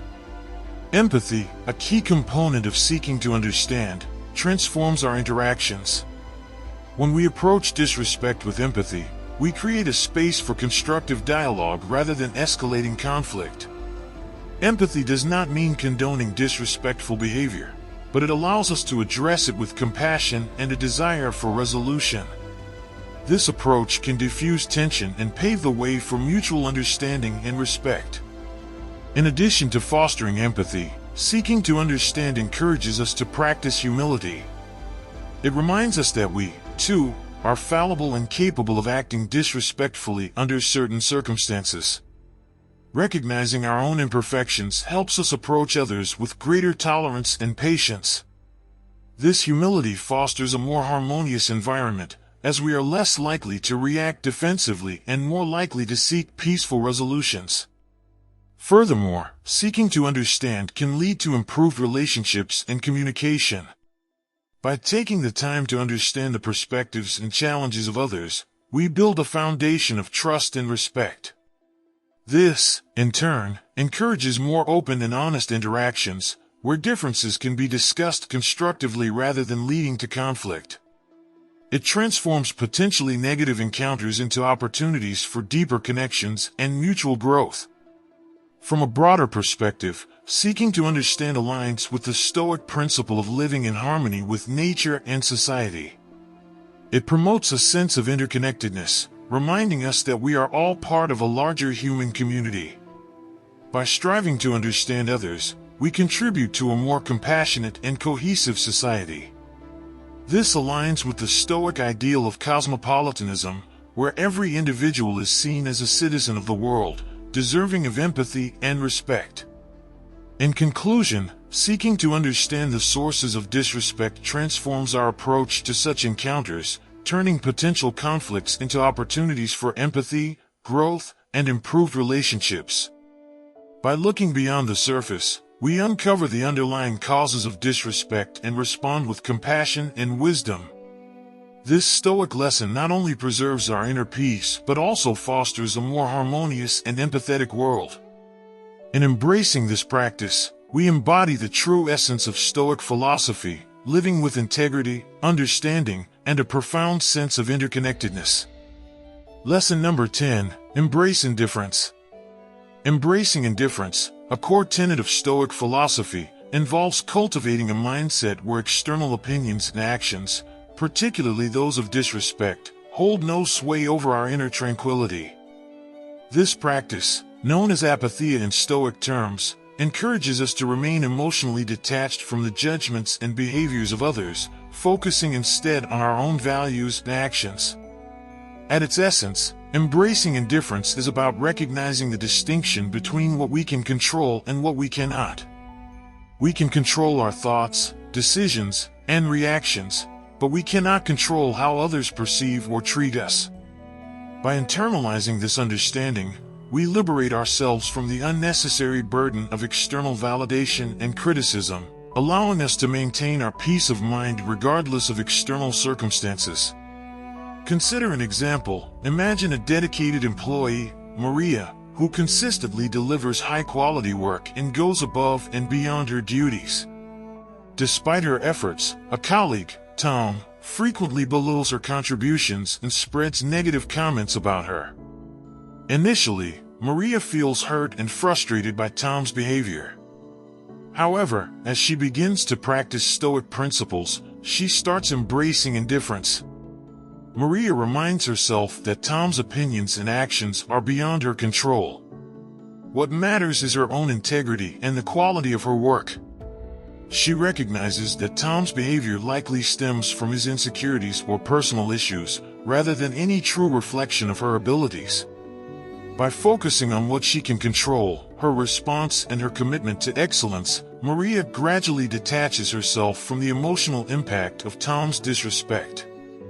This detachment does not mean Maria becomes apathetic or passive. On the contrary, embracing indifference empowers her to act with clarity and purpose. She continues to perform her duties diligently, treating her colleagues with respect and professionalism. Maria's indifference to Tom's negativity enables her to maintain a positive work environment and focus on her personal and professional growth. The practice of indifference involves several key steps. Step number 1, self-awareness. The first step is recognizing our emotional reactions to disrespect. By becoming aware of our feelings, we can consciously choose to detach from them rather than allowing them to dictate our actions. Step number 2, reframing. Embracing indifference requires us to reframe our perspective on disrespect. Instead of viewing it as a personal attack, we can see it as a reflection of the other person's character or situation. This shift in perspective diminishes the emotional impact and helps us remain centered. Step number 3, acceptance. Accepting that we cannot control others' opinions or actions is crucial. By letting go of the need for external approval, we free ourselves from the chains of validation and criticism. This acceptance fosters inner strength and resilience. Step number 4, focus on virtue. Anchoring ourselves in our own values and principles is essential. By prioritizing our commitment to virtue, such as honesty, kindness, and diligence, we ensure that our actions are guided by what truly matters, rather than being swayed by external negativity. Step number 5, mindfulness. Practicing mindfulness helps us stay present and avoid getting entangled in the drama of disrespect. By staying grounded in the present moment, we can respond to situations with calmness and clarity, rather than reacting impulsively. Another example of embracing indifference can be seen in the life of the Stoic philosopher Epictetus. Born into slavery, Epictetus endured significant hardships and disrespect. Despite these challenges, he cultivated a profound sense of inner freedom through Stoic principles. Epictetus famously taught that while his body could be enslaved, his mind remained free. By embracing indifference to his external circumstances, he maintained his dignity and wisdom, eventually earning his freedom and becoming a revered teacher. Embracing indifference also involves practicing gratitude. By focusing on the positive aspects of our lives and appreciating what we have, we can reduce the emotional weight of negative interactions. Gratitude shifts our attention from what we lack or what disturbs us to the abundance and opportunities we possess, fostering a sense of contentment and resilience. Furthermore, surrounding ourselves with supportive and like-minded individuals can reinforce our practice of indifference. Engaging with a community that shares our values and encourages our growth helps us stay committed to our principles, even in the face of disrespect. In conclusion, embracing indifference is a powerful Stoic lesson that empowers us to maintain our inner tranquility and integrity amidst external negativity. By recognizing what we can control, reframing our perspective, accepting the limitations of external influence, focusing on virtue, practicing mindfulness, and cultivating gratitude, we can navigate disrespect with grace and wisdom. This practice not only preserves our peace of mind but also enhances our resilience, enabling us to live a life of purpose and fulfillment. Embracing indifference, we embody the true essence of Stoic philosophy, rising above the turbulence of external opinions and actions to remain steadfast in our commitment to virtue and inner peace. Lesson number 11, remember impermanence. The Stoic principle of remembering impermanence serves as a vital reminder that all things, including moments of disrespect, are transient. This concept encourages us to view life's challenges with a broader perspective, understanding that everything we experience is temporary and ever-changing. At the heart of this principle is the recognition that the world is in a constant state of flux. Situations, emotions, and interactions are fleeting. This perspective allows us to see that disrespect, no matter how hurtful in the moment, will pass like clouds drifting across the sky. By internalizing this truth, we can navigate life's ups and downs with greater equanimity and resilience. The concept of impermanence is deeply rooted in Stoic thought. The Stoics believed that everything in life is subject to change and decay. By accepting this, we free ourselves from the illusion of permanence and the emotional turmoil that comes from clinging to the idea that things should remain the same. This acceptance fosters a sense of peace and detachment, allowing us to respond to disrespect with calmness and perspective. One way to cultivate an understanding of impermanence is through mindfulness and reflection. Taking time each day to reflect on the transient nature of life helps us internalize this perspective. Mindfulness practices, such as meditation, can enhance our awareness of the present moment and remind us that each experience is temporary. This awareness diminishes the power of disrespect to disturb our inner peace. Moreover, remembering impermanence encourages us to focus on the present moment. Often, disrespect can trigger a cascade of negative thoughts and emotions about past grievances or future anxieties. By grounding ourselves in the present, we can break this cycle and approach each situation with clarity and composure. This present-focused mindset allows us to respond to disrespect thoughtfully, rather than reacting impulsively. The Stoics also taught that understanding impermanence leads to greater appreciation and gratitude for the present. When we recognize that each moment is fleeting, we become more attuned to the value of our experiences, both positive and negative. Disrespect, seen through this lens, becomes just another temporary event in the vast tapestry of life. This shift in perspective can transform our approach to challenges, fostering a sense of gratitude for the lessons they offer. Another aspect of remembering impermanence is accepting the natural course of events. The Stoics believed that the universe operates according to a rational order, and everything happens for a reason, even if it is not immediately apparent. By trusting in this natural order, we can let go of our need to control or change every situation, including how others treat us. This acceptance helps us remain centered and resilient in the face of disrespect. Furthermore, The principle of impermanence encourages us to focus on our internal state rather than external circumstances. Since external events are beyond our control and constantly changing, our true power lies in how we choose to perceive and respond to them. By cultivating inner strength and stability, we can navigate the ebb and flow of life with grace and composure. This principle also has a profound impact on our relationships. When we remember that both positive and negative interactions are temporary, we are less likely to hold grudges or dwell on conflicts. This perspective fosters forgiveness and empathy, allowing us to move past disrespect and focus on building healthier, more constructive relationships. In conclusion, remembering impermanence is a cornerstone of Stoic philosophy that empowers us to face disrespect with calmness and perspective. By understanding that all things, including moments of disrespect, are temporary, we free ourselves from the emotional grip of negative experiences. This awareness fosters inner peace, resilience, and a greater appreciation for the present moment. Embracing the transient nature of life, we can navigate its challenges with grace and wisdom, embodying the true essence of Stoic thought. Lesson number 12, practice empathy. Practicing empathy is a powerful Stoic principle that transforms our approach to disrespect by fostering understanding and compassion. When we encounter disrespect, our initial reaction might be anger or hurt, but by practicing empathy, we can shift our perspective and respond with greater wisdom and kindness.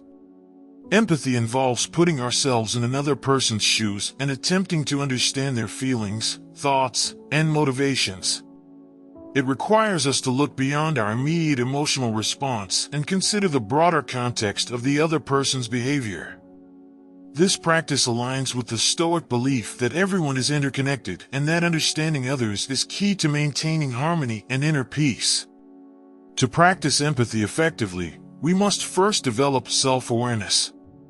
This involves recognizing our own emotions and reactions to disrespect and acknowledging that these feelings are natural but not necessarily helpful in resolving the situation.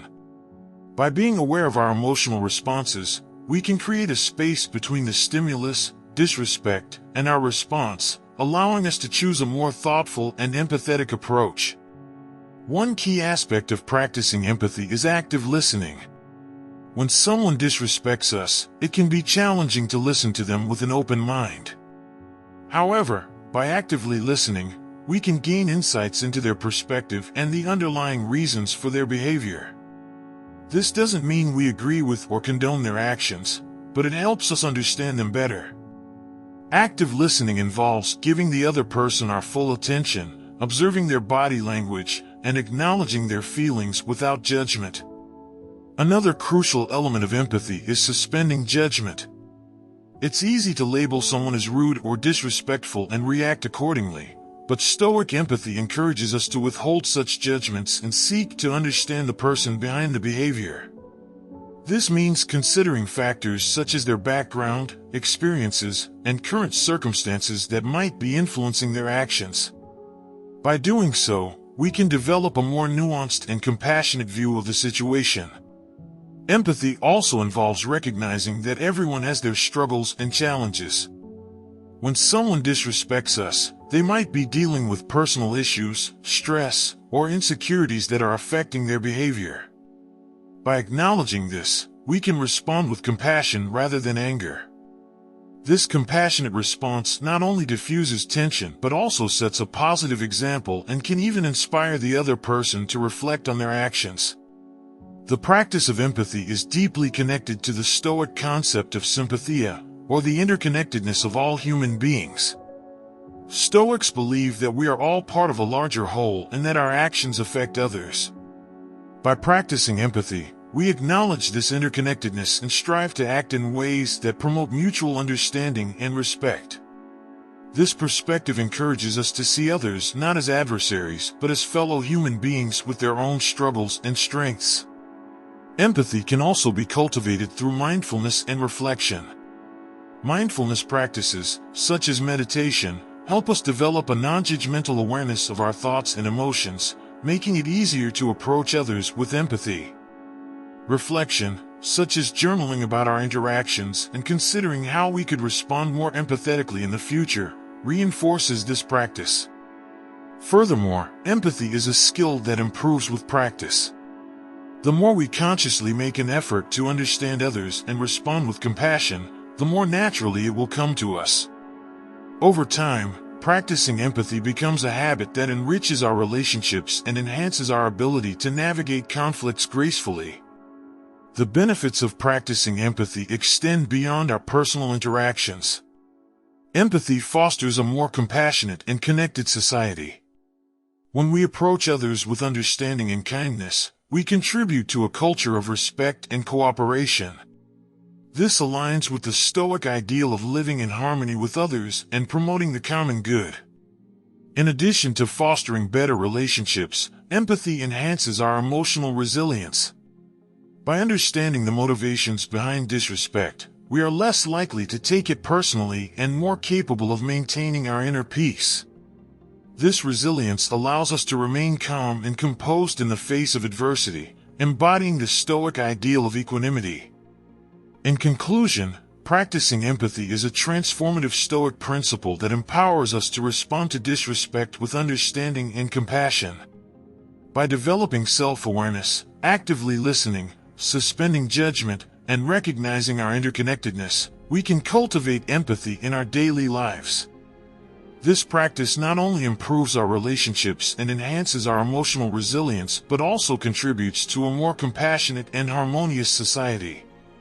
By embodying empathy, we align with the core values of Stoic philosophy, fostering inner peace and promoting the common good. Lesson number 13: Stay true to your values. Staying true to your values is a fundamental Stoic principle, particularly when facing disrespect. In moments of adversity, it can be tempting to compromise our principles in order to defend ourselves or retaliate. However, adhering steadfastly to our core values is a testament to our integrity and strength of character. Values act as a moral compass, guiding our decisions and actions. When we remain aligned with our values, we ensure that our behavior reflects our true self, regardless of external circumstances. This alignment not only preserves our self-respect, but also earns the respect of others, even those who might initially show us disrespect. To stay true to your values, the first step is to clearly define what they are. Values can include honesty, kindness, justice, courage, and humility, among others. Reflecting on what matters most to us helps clarify these values, making it easier to adhere to them, especially in challenging situations. Writing down your values and regularly revisiting them can reinforce your commitment to living by them. Maintaining a strong sense of self-awareness is crucial. This involves being mindful of our thoughts, emotions, and reactions, particularly when confronted with disrespect. By staying aware of our internal state, we can pause and reflect before responding, ensuring that our actions are consistent with our values rather than driven by impulse or anger. This mindfulness helps us navigate provocations with composure and dignity. Another key aspect is practicing emotional regulation. When we experience disrespect, it often triggers intense emotions such as anger, frustration, or hurt. Effective emotional regulation techniques, such as deep breathing, meditation, or journaling, help manage these emotions, preventing them from overwhelming us. By calming our emotional responses, we create space to respond thoughtfully, in a manner that aligns with our values. Resilience plays a significant role in staying true to our values. The ability to withstand and grow from adversity strengthens our commitment to our principles. Resilience is built through repeated practice, facing challenges head-on and learning from each experience. Over time, this fortitude becomes ingrained, enabling us to uphold our values even in the most trying circumstances. Building a supportive network is also essential. Surrounding ourselves with like-minded individuals who share our values can provide encouragement and reinforcement. These relationships offer a safe space for reflection and support, helping us stay grounded and true to ourselves. Engaging in discussions about values and ethics with trusted friends or mentors can deepen our understanding and commitment to our principles. Staying true to your values requires continuous self-reflection and self-improvement. Regularly evaluating our actions and decisions ensures they are in line with our values. This reflective practice helps identify areas where we might have strayed and offers opportunities for correction and growth. By being honest with ourselves and committed to our personal development, we strengthen our resolve to live by our values. A key part of this process is recognizing the long-term benefits of staying true to your values. While it might be easier to compromise in the short term, the long-term consequences of such actions can be damaging to our self-esteem and reputation. Consistently living by our values builds a solid foundation of trust and respect, both within ourselves and from others. This integrity fosters authentic relationships and a sense of fulfillment and purpose. It is also important to understand that staying true to our values does not mean passivity or inaction. On the contrary, it often requires courage and assertiveness. Standing up for what we believe in, even in the face of disrespect, demonstrates true strength and conviction. This assertiveness is not about aggressive retaliation, but about calmly and firmly asserting our principles and boundaries. In practical terms, staying true to your values involves setting clear boundaries and communicating them effectively. When we articulate our expectations and limits to others, we create an environment where respect is more likely to be maintained. This proactive approach helps prevent situations of disrespect and reinforces our commitment to our values. Ultimately, staying true to your values is a journey of self-discovery and self-mastery. It requires dedication, resilience, and continuous effort. By defining our values, practicing mindfulness and emotional regulation, building a supportive network, engaging in regular self-reflection, and setting clear boundaries, we cultivate the strength to uphold our principles in all situations. This steadfast commitment not only preserves our integrity but also inspires others and contributes to a more respectful and harmonious world.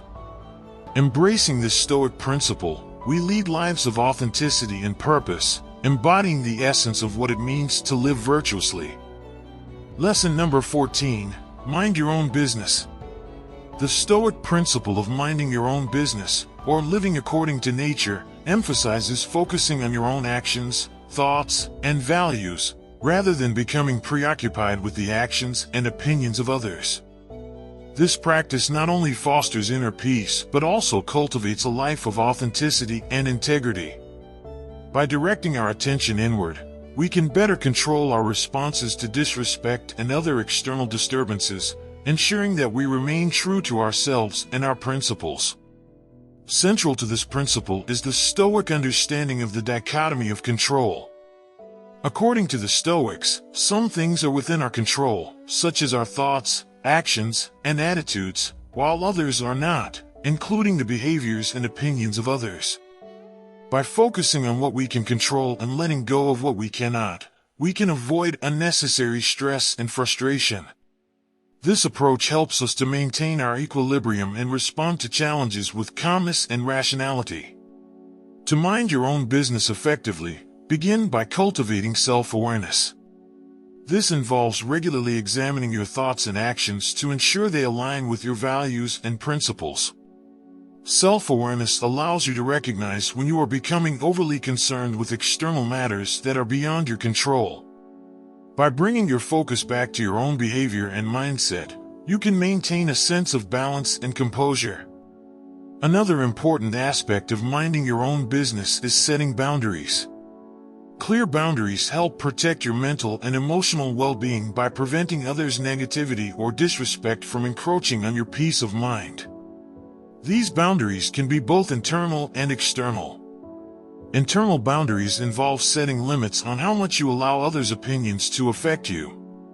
External boundaries involve communicating your limits to others and ensuring that your personal space and time are respected.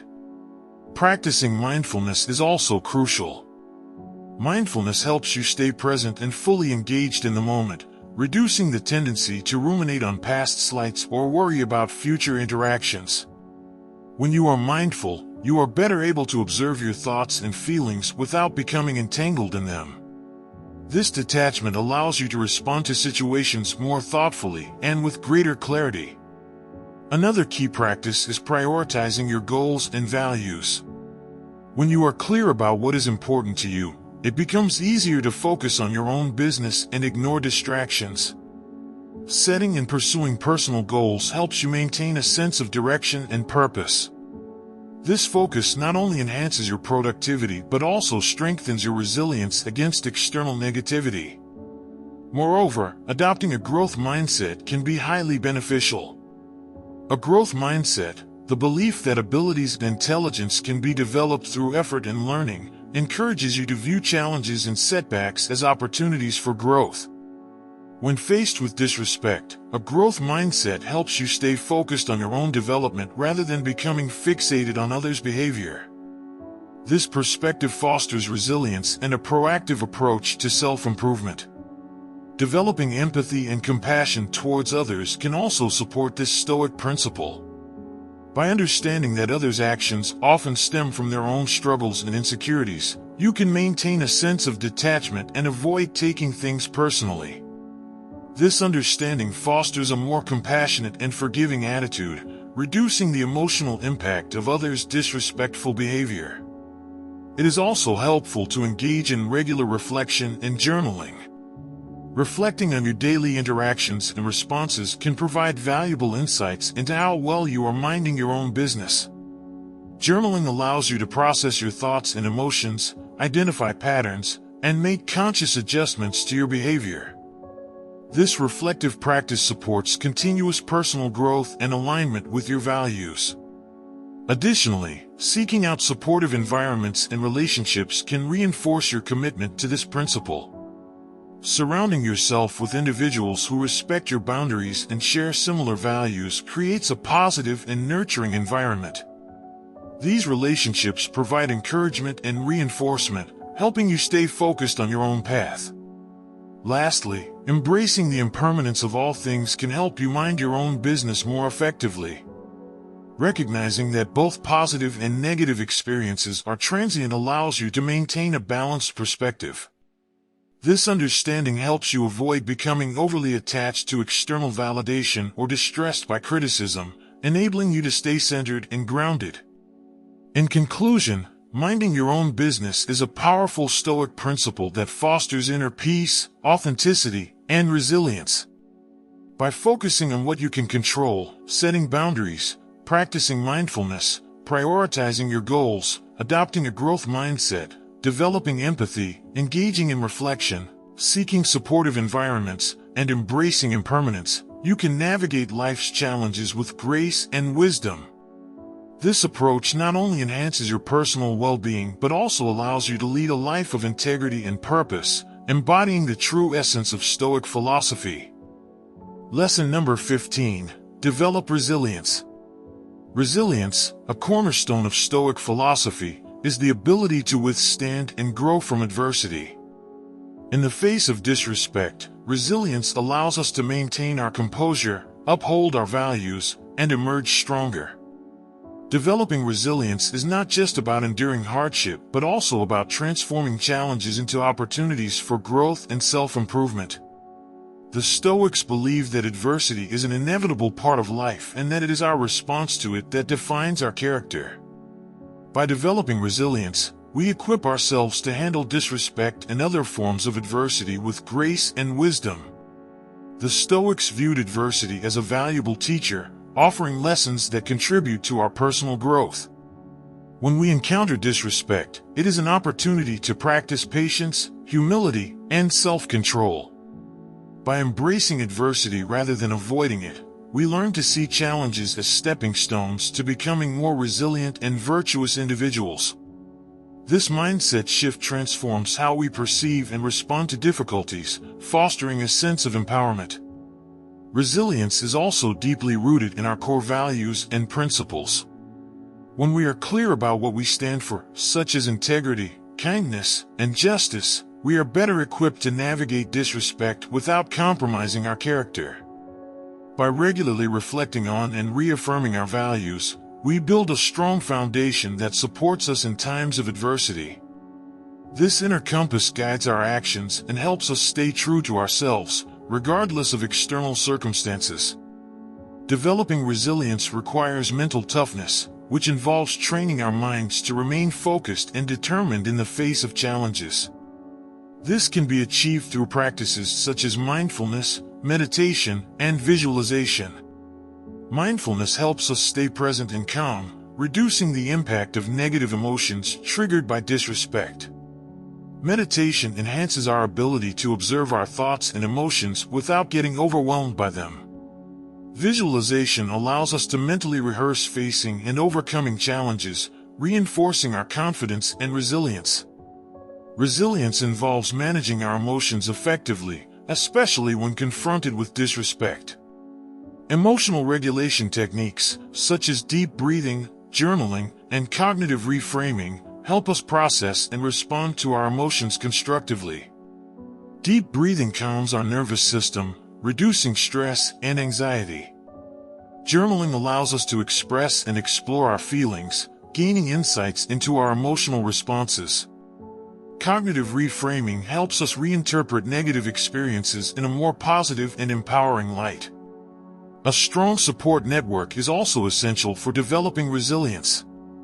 Surrounding ourselves with people who uplift and encourage us provides emotional strength and perspective. These relationships offer a safe space to share our experiences, receive feedback, and gain new insights. By fostering connections with supportive individuals, we create a resilient community that helps us navigate adversity more effectively. Reflecting on past experiences of disrespect and how we handled them can be a powerful tool for building resilience. By analyzing what worked well and what didn't, we gain valuable lessons that inform our future responses. This reflective practice helps us identify patterns in our behavior and emotions, enabling us to make more conscious and effective choices in similar situations. Stoic resilience emphasizes focusing on what we can control and letting go of what we cannot. When faced with disrespect, we cannot control the other person's behavior, but we can control our reactions and attitudes. By directing our energy towards what we can influence, such as our thoughts, actions, and emotional responses, we empower ourselves to navigate adversity with greater clarity and purpose. Adopting a growth mindset is crucial for developing resilience. This mindset views challenges as opportunities for learning and self-improvement. When we encounter disrespect, a growth mindset encourages us to ask, "What can I learn from this, and how can I grow stronger from this experience?"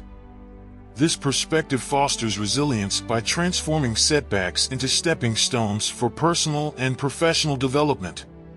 Physical and emotional well-being are foundational to resilience. Regular exercise, a balanced diet, sufficient sleep, and stress management practices enhance our overall resilience. Taking care of our physical health boosts our energy and mental clarity, while nurturing our emotional well-being helps us stay balanced and centered in the face of adversity. Resilience is not a static trait, but a dynamic process of continuous improvement. By committing to lifelong learning and personal growth, we cultivate resilience as an ongoing practice. This involves seeking out new challenges, acquiring new skills, and embracing change with an open and adaptable mindset. Continuous improvement reinforces our resilience by constantly expanding our capacity to handle adversity. In conclusion, developing resilience is a fundamental Stoic lesson that empowers us to navigate disrespect and adversity with strength and wisdom. By embracing adversity as a teacher, strengthening our core values, cultivating mental toughness, practicing emotional regulation, building a supportive network, learning from past experiences, focusing on what we can control, maintaining a growth mindset, taking care of our well-being, and committing to continuous improvement, we build a resilient character. This resilience not only helps us withstand the challenges of life, but also transforms us into more virtuous and fulfilled individuals, embodying the true essence of Stoic philosophy. And there you have it, 15 powerful Stoic lessons to help you handle disrespect with grace and wisdom. Remember, the teachings of Stoicism aren't just ancient philosophies, they are timeless principles that can transform the way we respond to life's challenges. If you found these lessons valuable, don't forget to give this video a thumbs up, subscribe to the channel, and hit that notification bell so you never miss an update. Your support helps us continue to bring you more insights and practical advice from the world of Stoicism. I'd love to hear your thoughts on today's topic. How do you handle disrespect in your life? Share your experiences and any additional Stoic wisdom in the comments below. Let's keep this conversation going and learn from each other. Thank you for watching, and until next time, stay resilient, stay mindful, and stay stoic.